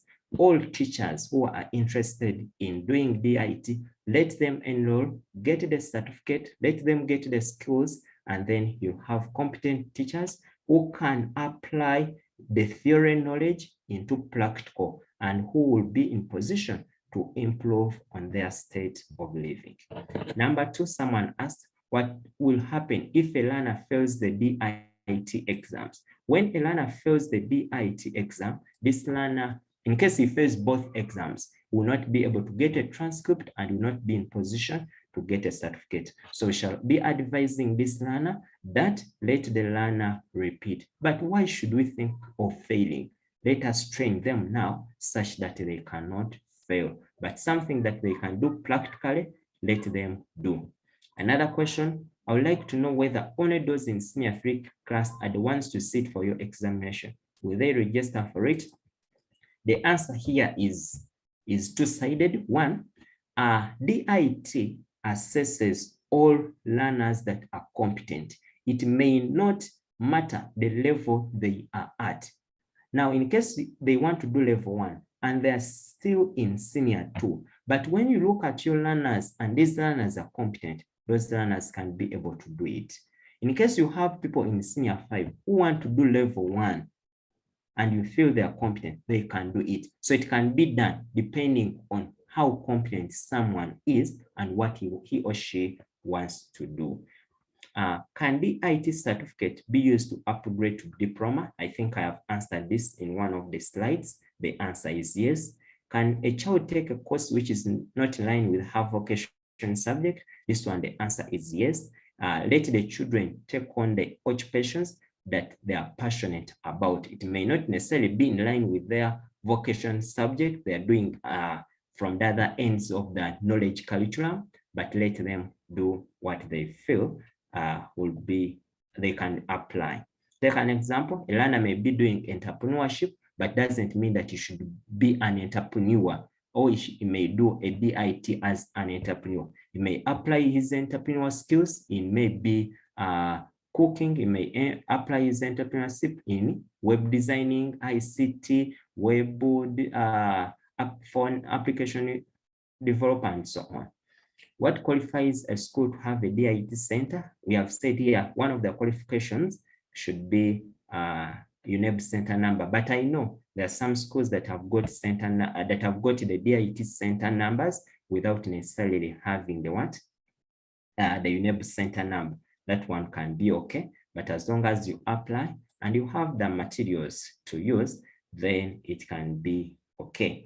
Then can anyone from outside learning center take DIT assessment? Here the answer is yes, and this is how we have said we can engage our community members.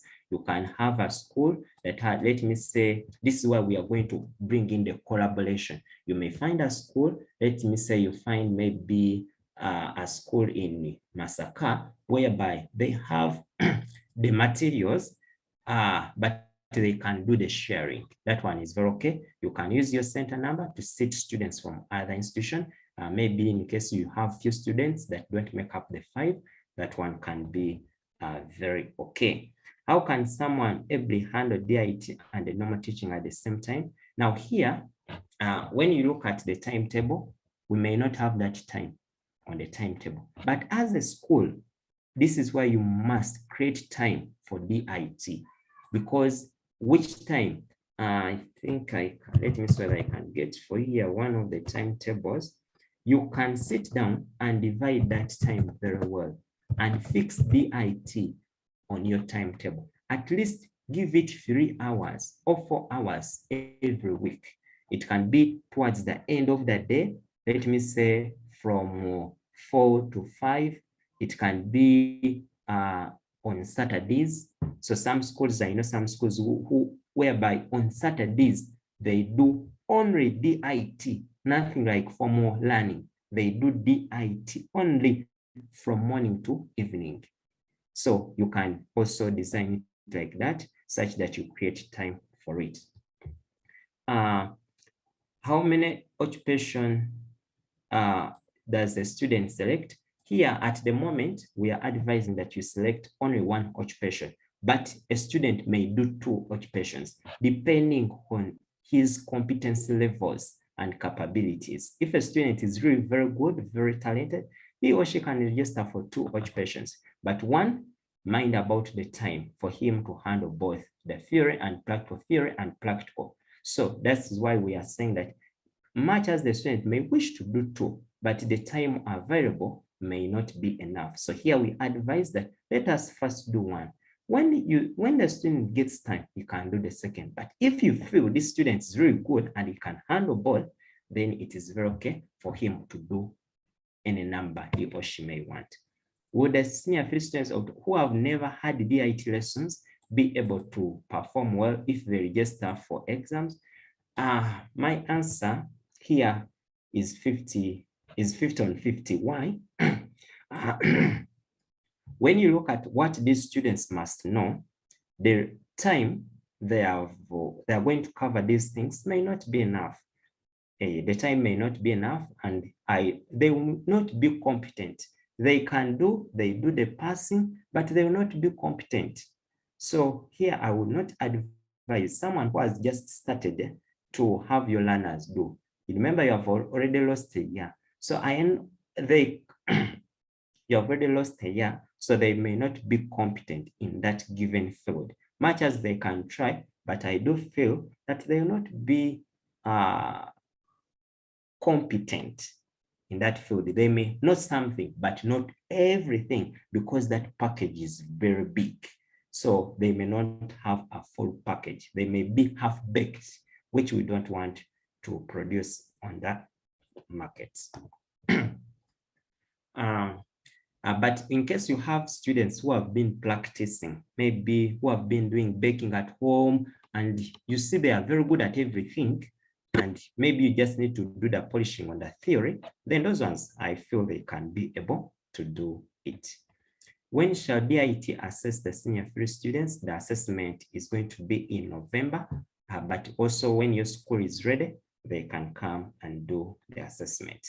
If I have less than 5 students in 1 occupation, should they get ready for registration? If the instrumentalists are 2 in senior 3, here my advice would be that let's make it 5. You may look for a neighboring school that is also doing instrumentalist, and you combine and you make one slot. Or you can get other teachers. You can be one of them, and you make 3 kids, and then you get other 2 to do it. But in case you have managed school, you can just pay for those vacant positions and they sit. That one is also okay. Yes, but I would advise look out for a nearby school that has people who are doing instrumentalists, add them up. Also, you as a teacher, you can sit with your students. Apart from 80,000 paid by each learner for what other costs involved? I've told you other costs being involved are things concerning the cutting list. So that means you need to budget for them very well, mainly on days when they'll be doing practicals. Because for schools that are doing practicals or that are taking on DIT, I will expect that by now, at least you have gone on to explain to the parents some of those additional costs that they may be required to support the schools on some of these activities. How many occupational activities is a school expected to take? Here, the schools are not limited to how many. It depends on your ability. It depends on your resources you have within school. If you have a lot of resources, you can do all the 120. But if in case resources don't allow, then select a few that you can be competent in, specialize in a few that you feel you can be able to handle. Otherwise, I want to thank you so much. Let me invite only 5 to 6 people who may have some questions, and I take on those questions. Mr. Kaziba, could you run us through the DIT program that is starting in the different regions? Okay, Mr. Okay, now DIT has started on the process of sensitizing schools, teachers. So it's doing more of what is going to starting on the 14th of this month. They are going to be in different regions to add some more icing on what you know, such that all regions are competent. So people in Northern region, we shall have trainings in those schools on the 14th, but I think you have seen some communication already going on. Western region, those schools will have those trainings on DIT. In case you are around one of those schools, then you'll go on and do be more sensitized, and also you get more information on matters concerning DIT.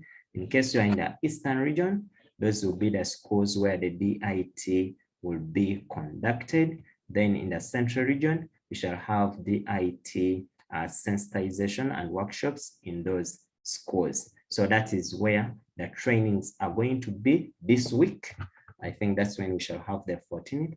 So please, we want to request everyone who is around those schools to go and attend to the workshop, such that you can be well equipped and versed with DIT matters.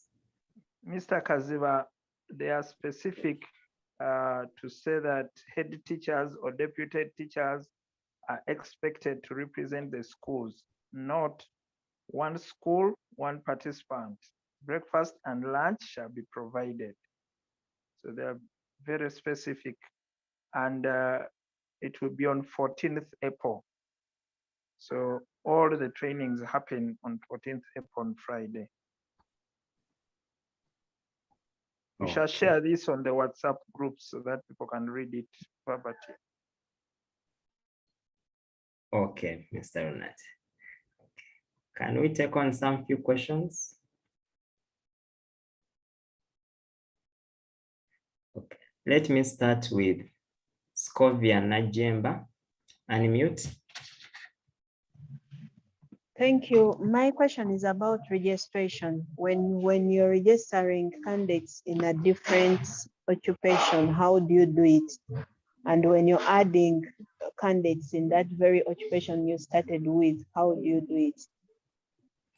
Okay. Thank you. Okay. When you are registering, let me say, this is my occupation. What you do, Scovia, I'll click on complete. Oh, okay, let me log in again.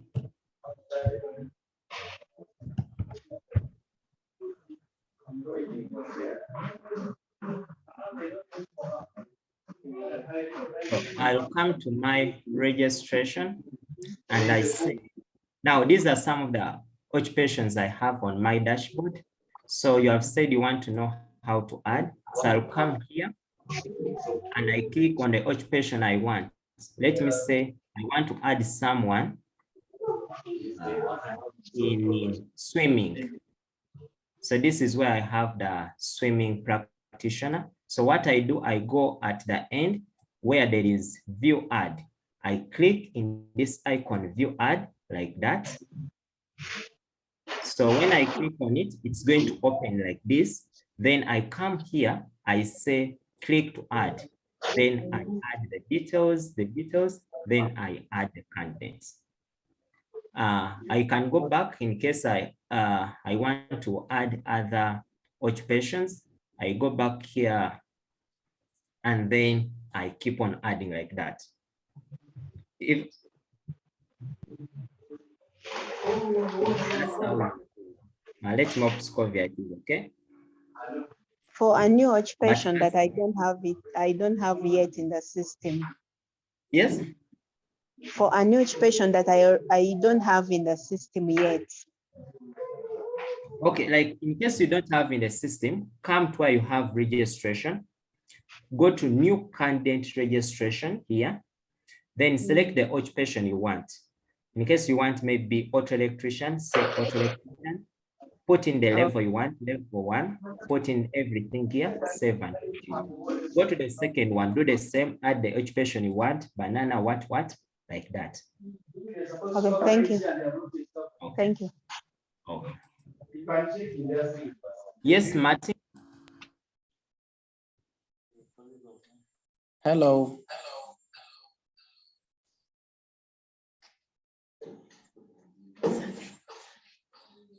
Martin? Yes. Okay, my view is on how we can share, maybe if at all the slides can be shared to all of us. In order. Okay, Martin, we shall share the slides. We shall share the slides. Okay, thank you. Okay, Tekino.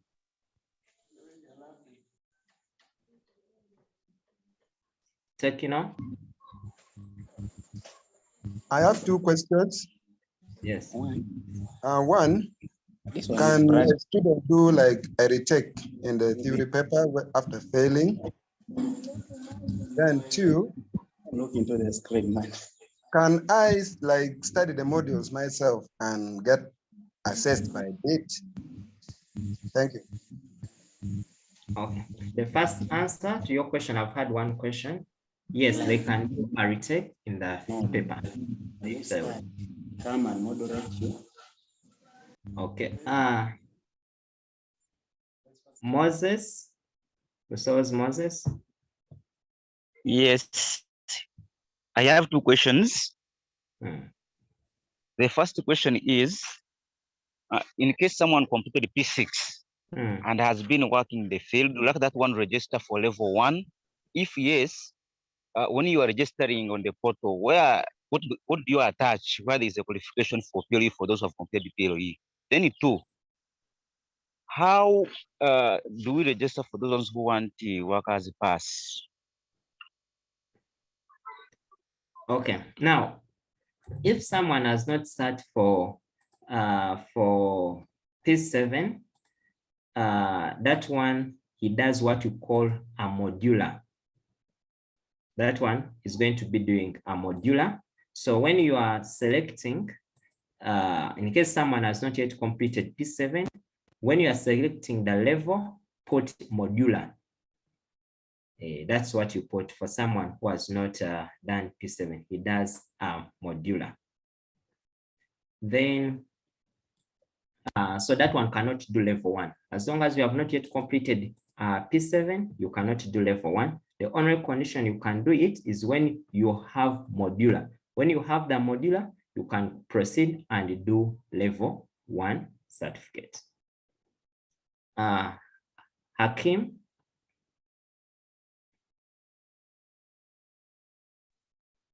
Okay, thank you very much. My question is, can I jump a level Like I do level 5 before I've done level 1, 2, or 3. Is that possible? Yes, that one is possible because those levels, it is usually depends. It depends on your qualifications. However, I would advise that if you want to master these skills very well, much as you might be knowing everything within that given occupation, better start from one level to another, because these levels are linked. So you might find something at level 5, which requires the knowledge you missed in level 3. So you find yourself, you are not competent. We have people who have been in a field, but there are some things they may not know, which you might have, which you were supposed to have in level 1.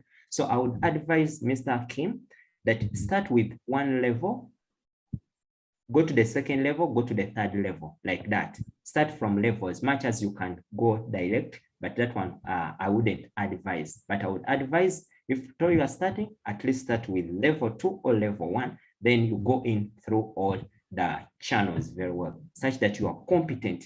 Anything within that field, you can do it. Because in case you want to be an assessor and you have level 5, much as we may assume you have everything, but in case you have never seen things in level 3, then it means you may not be in position to assess. So I would advise, let's do all the levels. The good thing, the time doesn't matter. You can do all the levels, level 1, level 2, level 3 within 1 year, depending on the time you have. Because here, when it comes to DIT, time doesn't matter. It depends on how ready you are for that occupation. Yes, Techno Mobile Limited.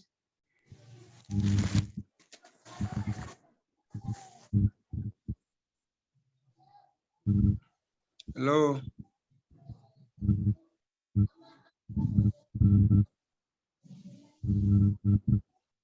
Techno.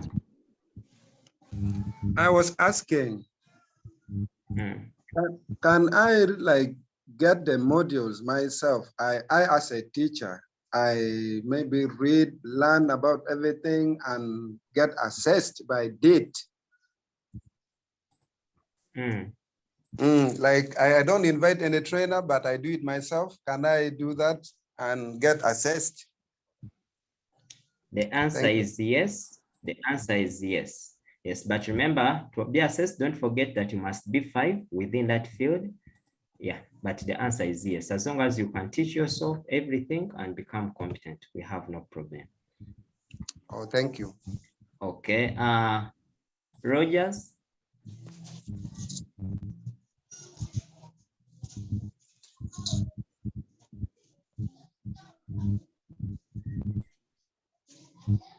Okay, Rogers, we are missing you. Bosovos Moses. Hello. Yes, please. My question is, how do you get the workers pass? You're not passed through the procedure to get the workers pass.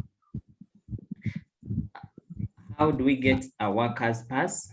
Now, when it comes to a workers pass, that one, you have to go to the DIT offices and then do it. And then register from there. So for it, at the moment, it can be done, manually, because we don't have it on the portal yet. Yes. Yes, Mr. Stephen, thank you very much. Are you able to hear me now? Yes, Rogers. Yes, thank you very much for this session. And the question of teachers who want to also do this assessment is very, very common. And in the ICT Teacher Association, we have many who are interested, and we wanted but the question I have is, level 2, you've said that to assess level 1, you must have level 2.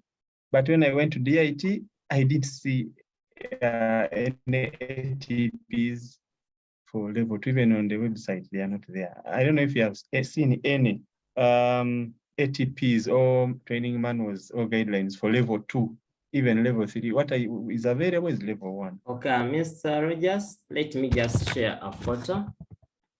I don't know whether my screen is on. Are you able to see my screen?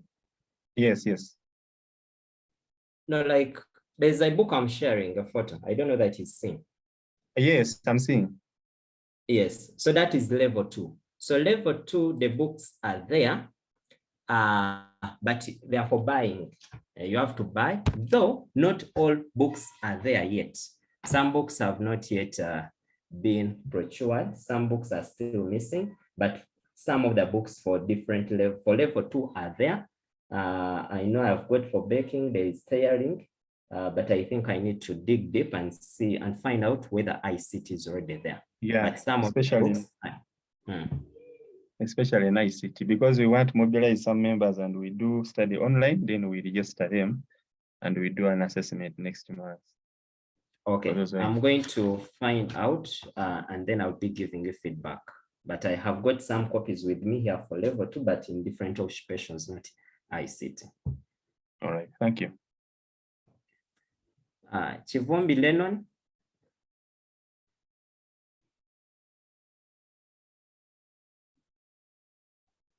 Okay, Chivombi Lennon is not unmuting.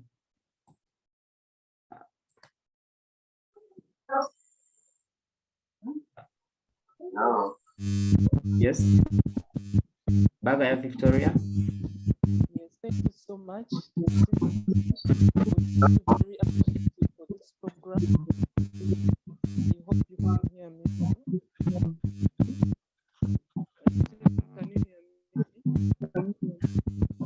Victoria, you are not clear.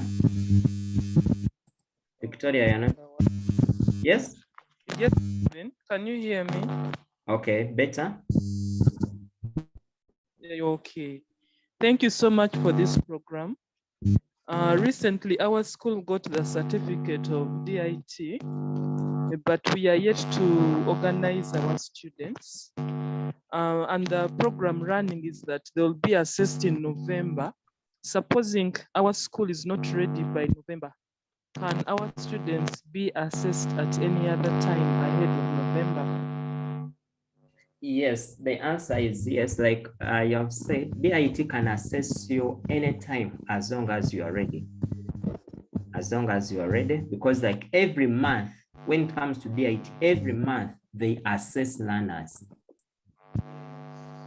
So for you, just prepare them. Even if you're ready in December, you'll sit in December. Yes, then my second question is about textbooks.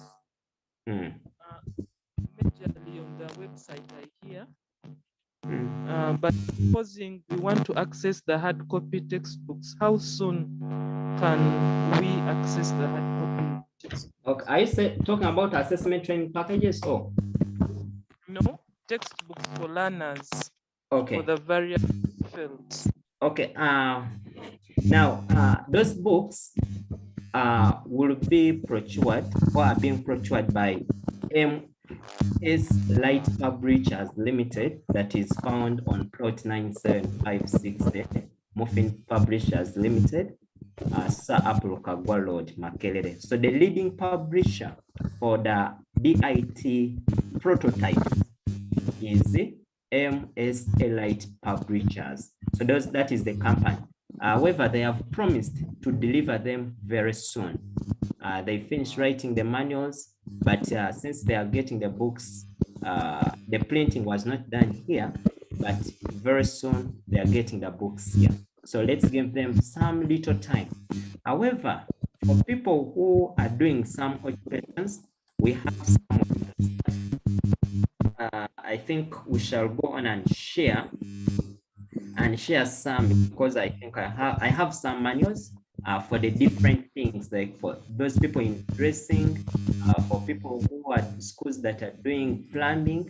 At least I have some written manuals that you can start with as we train our learners that complete the theory. So for those ones, we can opt out for a few of the occupations that we have. Well, we shall be very grateful, Mr. Stephen. Okay. Thank you so much. Okay. The hands are many. Yes, Joshua, Mubiru.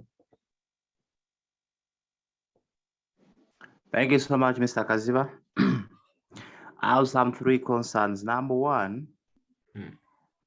If someone talked about retaking that course in case a learner has completely not determined the competence better, in that retake, especially for the youth learners, if a learner is shown incompetence in doing that possible to make the pass of the 65%, the 50% theory has failed, is still that money of the youth learner still is going to be operating that retake on that still money of the 80,000 that is paid by the government, or the learner will have to pay now a special money?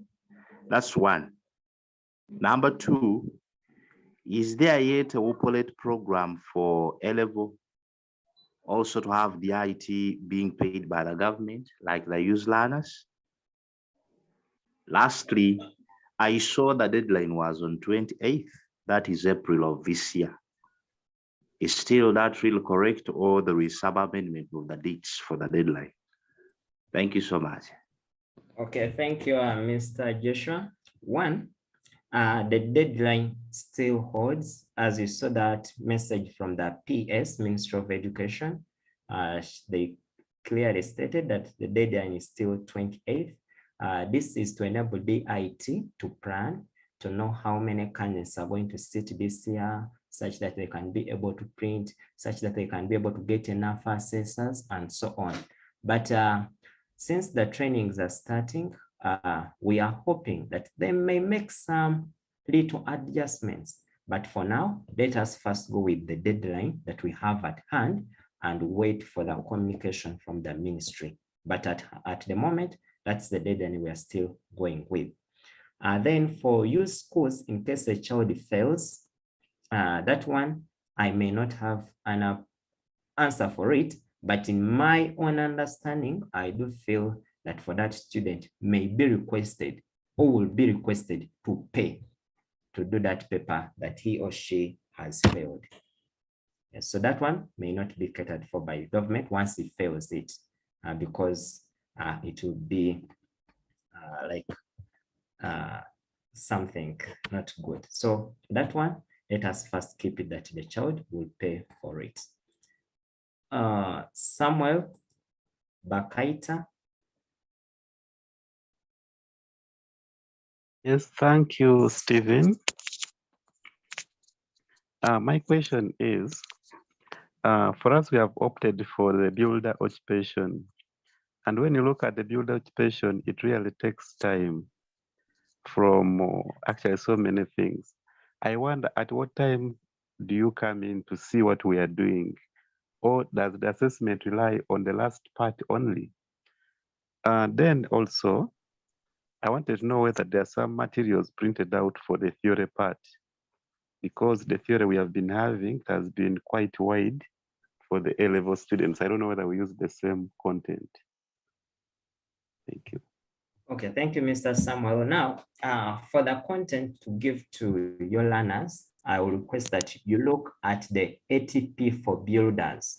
Then you concentrate on that thing that is within the ATP. Look at the module titles you have in the ATP for builders. Concentrate on only that material. Much as you can go a bit an extra mile, but mainly first concentrate on that within the modules and teach the learners, or let the learners learn that. Okay. Then for theory, like I've told you, MS Elite Publishers is yet to give out is yet to start the serving of the books. So they promised within this month, I know some books will be coming out. So we shall be able to get some prototypes we can use for theory concerning that matter. Then giving out some materials, I'm not yet sure. Probably we shall need first find out whether the government will serve out some materials for schools, but I request that in case that occupation, you may let the school sit down, talk with the parents, because I know if at all we involve the parents, remember education is triangular in nature. If you involve the school, involve the parent and the child, we can decide as a school to come up with a model or to come up with a budget whereby we told our parents that parents, we want to do construction, but we shall be requesting for such materials. Then the parents, I am sure they can be able to contribute. If you explain and you package your thing very well, they can be able to support. Take an example. I know one of the schools where I am, whereby for us, what we do, like when a child is going to do tailoring, we tell the parent that when the child is coming to school, let him come with a sewing machine. As this child is going back to home, he goes back with this sewing machine. So when he's at school, he's practicing. He goes back home, he practices. The same thing I think can happen to the builders, that let them have that kit that a builder needs, such that when they're at school, they practice. Home, they practice. By doing so, we shall have competent learners in that area. But the government may take wrong, of which now that one we need to first ask further. Yes, Stephen, thank you. But still, the other part of the question was, like building, I've seen you make the trenches, you start on the plinth wall, you build, you go up to bridging, actually up to roofing level where we are supposed to do the roofing from. I'm wondering, that time of now assessing, do you assess what they have already constructed, or you come and witness what they are making at that time? They come and witness what you are doing at that time. Okay. Yeah, so they will set a question, maybe construct this and this. So they give you, in fact, they give you now for building, you may find that practice is for 6 hours. Yes. So they will be coming to see what you have. Yeah. And let me hope now, like for building, you may not need to, for purposes of demonstration, let me hope you are using lime, no wasting of cement. Are you using lime? We actually have been using mud and sand mixed together. Yes, that one can also work very well. That is very okay. Okay, thank you. Thank you so much. Okay. Collins Sachi. Thank you very much. My question is, should we register these senior ones as maybe they have just entered the senior one? And another question is, does this registration also has a deadline as maybe like NAB? Mr. Coins, the answer, yes, there is a deadline that they are giving schools, which is 28th of April, for schools that are going to sit in November. Then secondly, we are not registering senior ones yet. So we are only registering people in senior 3 and those whom we feel they are competent. Okay, thank you very much. Okay. Emmanuel, Adebasiku Emmanuel. Yes, thank you. I have like 3 questions, but before that, I made one inquiry about if you're looking into DIT e-registration for the first time. I wasn't very clear about that, maybe because of my network. And then for those who are doing ICT, are there the packages for the ICT for level 1? Like, can they also design some calendars, or it's on the website they can deal up with? And then like I'm in West Nile, so now for the physical training that you're saying in central regions and those ones, are those also training coming to take place in West Nile, or we all go that side, which is near for us? Thank you. Okay, now the last question, West Nile, they will be in these schools: Greater Wishenyi, Greater Ambalala, Kigezi, Nyakasula, Kasese, Kitala. So Western has also been captured. Mr. Stephen, okay. Yes, Western has been captured. Mr. Kaziba is talking about West Nile. No, West Nile, not Western. The one over West Nile has Invara SS. Oh, West Nile, yes, it is here. Mavara SS. Yeah, I've seen it. Thank you. Okay. Then during the online registration, I've said one option you can use, come to DIT website. come here in the right-hand corner, press register online. Then when you press register online on this portal, here come put username is your center number, UVQF, maybe /1234. Then after placing that one is your username and is the password. Okay. So you put Okay, that thank you. password, then you log in. Yeah. Thank you. Okay. Yeah. And then the last question, I told that when it comes to ICT, we don't have only those websites. We have others that said ICT. We have, these are the main ones that we have now. Computer application user, system administrator, ICT practitioner. These are the ones we have. Okay.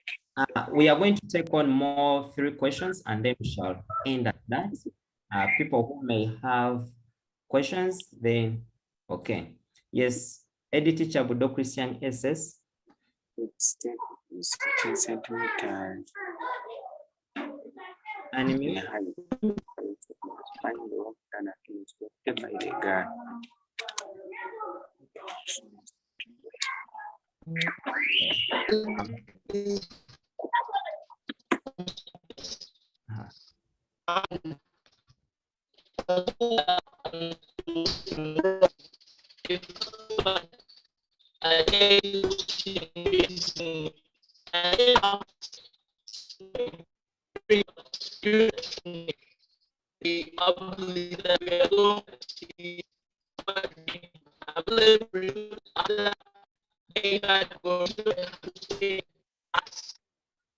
The course was.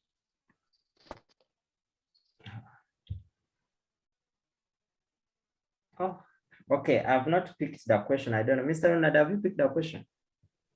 Unless he types, it's not. Okay. Edit Teacher, we request that you type. We are taking 2 more questions. John Bosco Wafla. Thank you very much. I really appreciate your presentation. I've really understood what DIT is all about.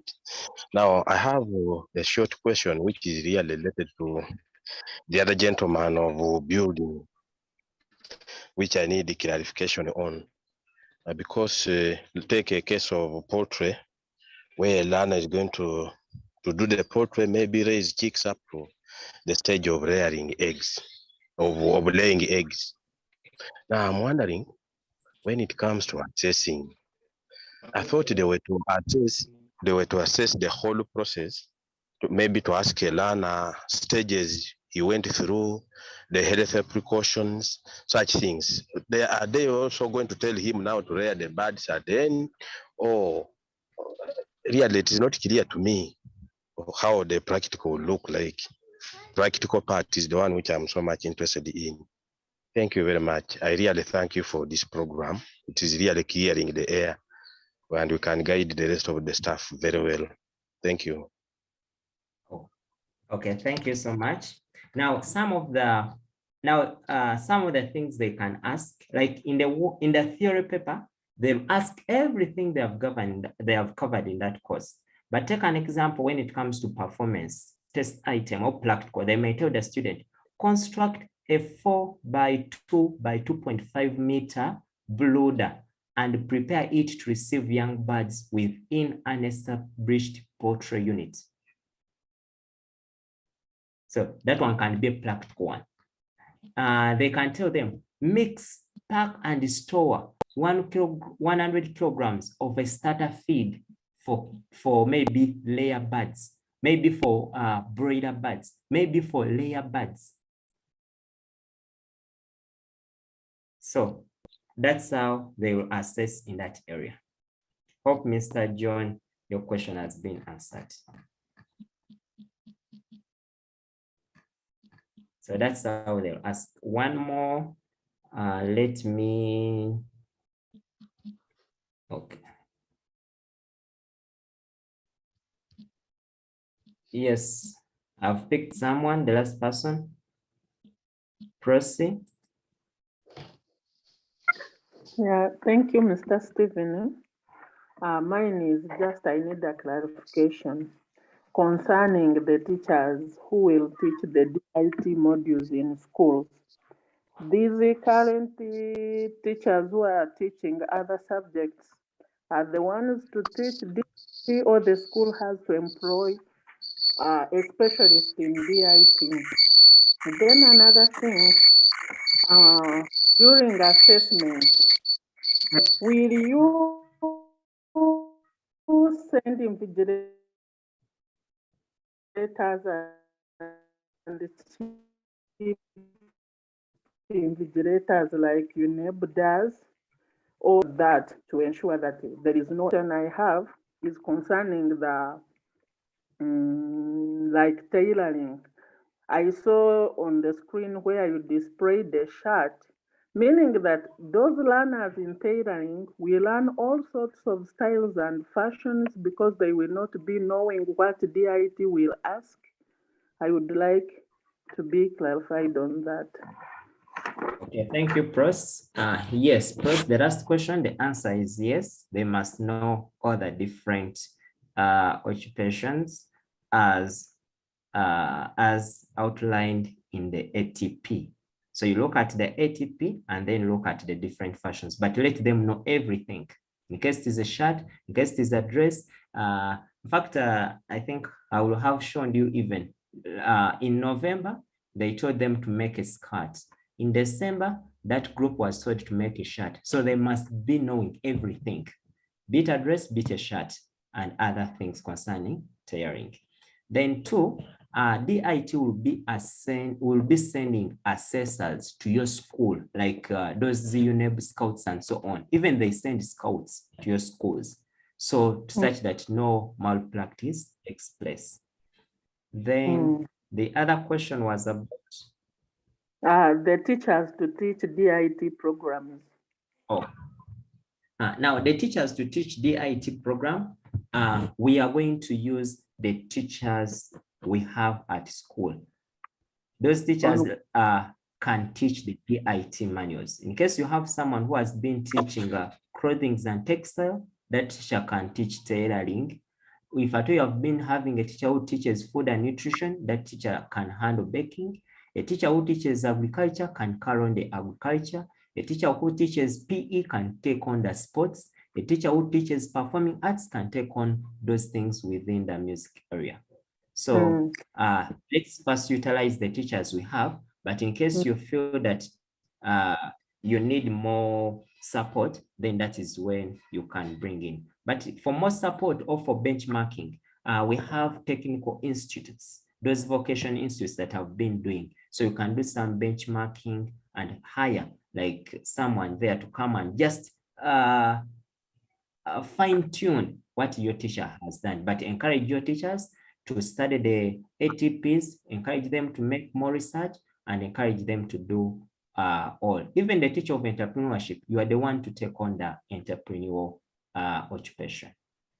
Okay. Yeah, thank you, Mr. I think Mr. Stephen, okay, a minute. Yeah, my worry is actually, hello? Hello? Yes. Are you hearing me? Yes, please. Yeah, I'm looking at, I would also like to clearly know, is it mandatory that each school has to take up DIT? If it is yes, I'm seeing a lot of issues because there are some schools you find they don't teach agriculture, they don't teach food and nutrition, there is nothing like that, there is no ICT, they don't have computers. How is the government going to address such challenges? Okay, thank you, Pros. My answer to that is that DIT is not compulsory, but it is desirable. Why? If at all you look at my presentation, I wanted to show, I was showing you of the importance of us having these children do the DIT. So we are saying DIT is not compulsory, but it is our wish that let these learners benefit a lot from it when they still have the chance. For me as a parent, you as a parent, you as a teacher, Your joy is seeing your student, is seeing your learner getting employed, having something he can do to earn a living. It's really very painful to teach a child for 7 years and he goes on a street and looks for a job. Yet we have a chance to change the direction that this learner can have something he can start with. So we are saying, if we have the chance, if we have the resources, let's expose our learners to practical learning. Let's give them the time. Let's give them the opportunity to get the skills. In the future, a student, a learner who has 2 certificates cannot compete with someone who has only 1 certificate. Imagine a learner goes out of senior with a certificate in DIT, with a pass slip in UNEB. That learner will be far much better. Even you, when you are employing this person, you will say this one is more skilled.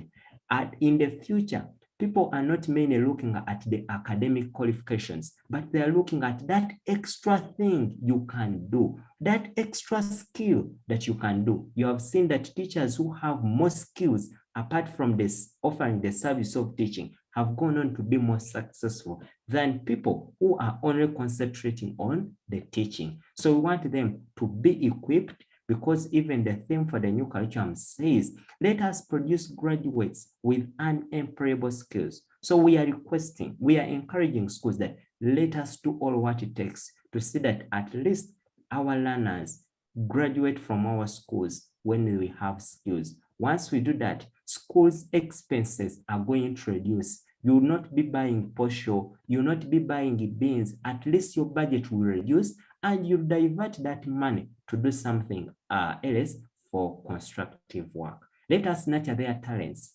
Sports is a good field. Let us start at an early age, but using the resources we have. Yeah, thank you, Stephen. But I still also see some inequality there to the schools without resources, and those learners should have been given the first priority. Those schools with resources will still take up the high class, the first class. Then those schools without resources, learners who would have got the same things will also still miss out. I think it is a matter of thinking about it. Maybe we cost share and help those learners, especially in remote villages, who would have benefited from DIT, but they don't have resources. Yes, thank you so much, Bros. You have a point which I feel we shall have to discuss at length. We shall have to discuss it at length. That is right. For some schools that are in remote areas, they may miss out on some opportunities. But I request, if you have the resources, please, let's expose our learners. Let's not deny our learners, our children, the chance to have that skill acquired. And then the last question, someone was asking whether a student who has already done UCE can register for DIT. The answer is yes, he can do register, and he does that exams. For all those people who still have questions on DIT, kindly use the WhatsApp. We shall be able to answer on that WhatsApp. Feel free to give us a call. Mr. Yes. Kaziba, if I may request for, I can see Paul from Kabong SS, somebody calling in from Kabong in Karamoja. That would be very helpful to hear his question as we close. If you could allow Paul. Paul Kabong. Okay. Yes, Paul. Yeah. Hello. Yes, Mr. Kabong. Sorry, Mr. Good morning, Mr. Kaziba. Yes, good afternoon, sir. It's a pleasure being on this platform this time. I want to appreciate what you've been taking us through. You have clarified about DIT. Mine just something I wanted to know as those into the assessors. Because you said if one's registered learners, they must be at least 5. Now I'm looking at a scenario where I want to do like maybe 2 or 3 levels at the same time. How do I do and how do I attract the assessors to me who wants to have maybe like 2, 3 levels done maybe like in 1 year? Thank you very much. Okay, thank you, Mr. Paul. Now, for such a case, like for each level, there will be sending you an assessor. So in case you want to do, it depends on the math you want to do them, but it doesn't matter. For them, they'll just send you. In case you, I think your question was, in case those learners want to do, maybe they want to do level 1, level 2, level 3 in the same year. Now, the certificates for level 1, they take around 3 months to come out. So what you do, in case you want them to do all those certificates in 1 year, let them do the first assessment in January.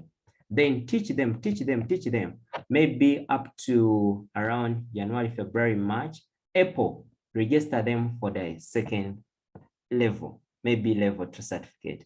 Then like that. So you wait for up to when the certificate comes out, then you can register them for another certificate, but they can do them within 1 year, depending on how you have timed yourself. So the timing is what is important, that the certificate, the transcript to come out, it comes out after around 3 months. That's when it comes out. Mr. Kawonga, have I answered your question?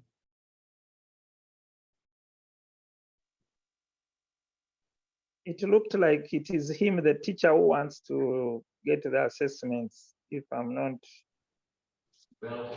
mistaken. Yes, teacher Paul? Yeah, for you got me very right. Eh? What I wanted to know basically, if a teacher wants to do these assessments, maybe preparing himself to become one of the assessors in the future, how should it be done? That's what I want to know. Oh, how is it done?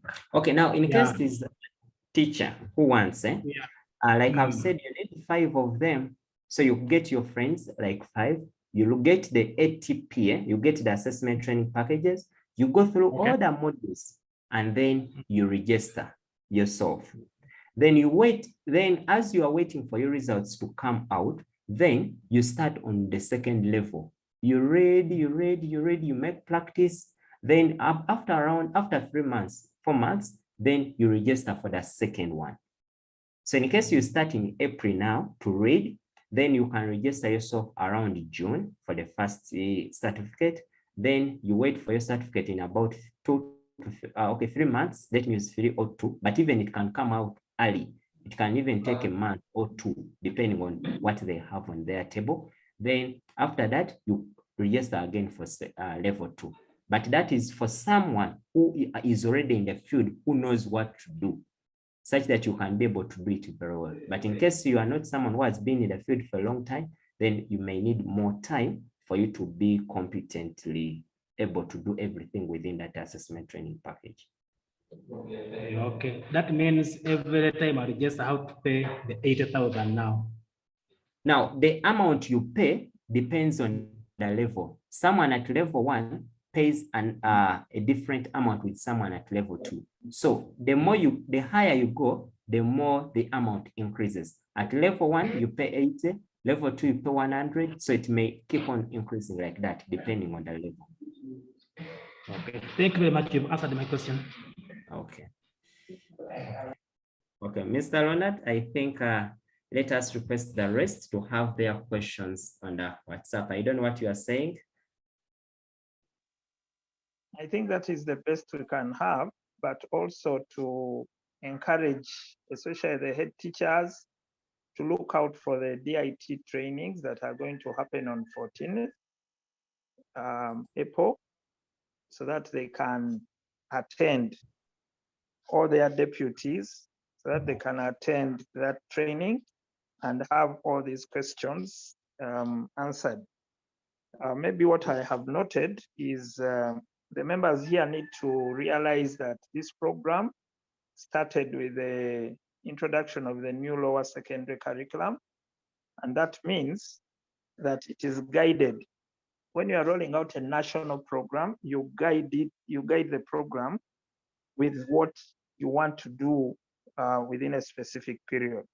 So it was guided that the learners who started the lower secondary curriculum, by the time they get to senior 3, they should be certified at level 1. And that is why probably you are seeing that the ATPs that are available online are supporting level 1, because this is a program, it's a national program that started and will grow in strength. So do not wish to stretch the national program. And if you want to stretch the national program, then you have to travel yourself to the DIT home and get the other assessments done for the other levels. Secondly, I think schools also need to be careful as they choose the areas of certification. There are some common things that can happen, like sports. You have district sports, you engage in so many activities, then why don't you certify learners in areas that are cheap for you as a school than trying to set up a workshop for tailoring, or you want to set up now a building department, and you don't have the funds to do that. So my thinking is that, yes, the learner in your school may not be able to get the building skills now, but there's some skills that they can get. And looking at the agricultural sector, which is common to many, I think that would be a beautiful step to take. But also community members, the parents in the community, some of them are experts in some of those areas that you're talking about. So make use of your parents to train your learners as experts. But if we try to go the hard way and we all want our learners to be certified in computer programs, then we don't have the computer room. I think that will also be on the higher side for us. Let's not undermine some of the areas that are being put forward. Other than that, I want to thank Stephen for leading us through this, but also encourage the members to please attend the DIT sessions that are running in your districts. And very soon, maybe we shall have centers of support where DIT doesn't have to come down, but experts are trained and the experts can cascade the training to you. I want to thank you, Stephen, and please let us continue the discussion on WhatsApp. Thank you. Thank you so much, Mr. Ronald, for the remarks.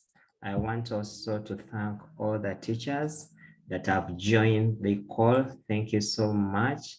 And for those that came in late because the room was full, we are really very sorry. And next time we shall have a bigger room.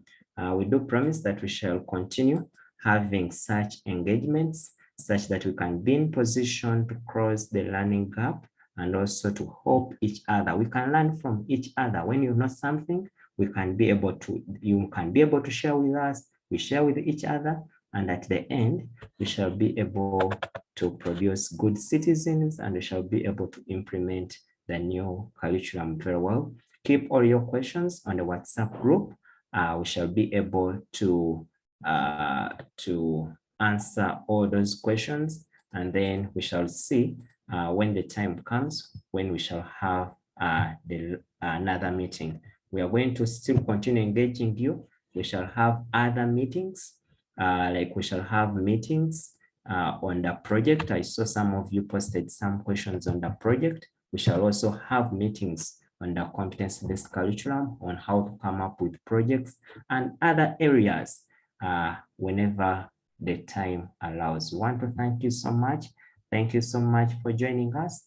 May I request one volunteer who can lead us in a closing prayer, and then we call off the meeting. Otherwise, thank you so much for joining.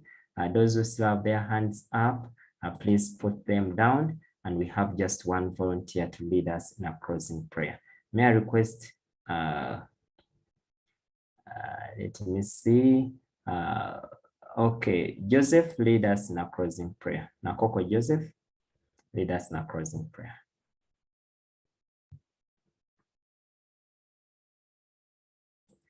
Bella Oyela, you can lead us.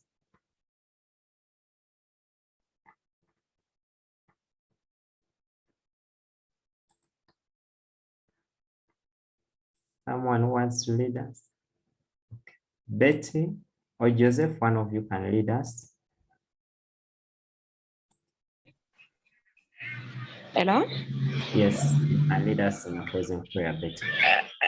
Can I be heard? Yes, you are clear. Hello? Okay, please. Yes. Let's pray. Almighty, ever-loving Father, we'd like to thank you for this moment. We thank you for bringing us together. We pray that you bless us all so that we get the strength and the skills of serving the nation and the young one towards the employment skills which are required in the world. As we depart, Father, you give us the health. I pray all this in the name of the Almighty. Amen. Amen. Thank you so much. You're welcome. Yes, we can unmute everyone and say bye-bye to everyone until we meet again. Yes, Maurice. Bye-bye. Okay. Bye. Thank you. Bye bye. Everyone. Bye. Thank you so much. Thanks everyone for the meeting. For someone who passes Unmute and say bye. website. Irene. Oh. Oh. Bye.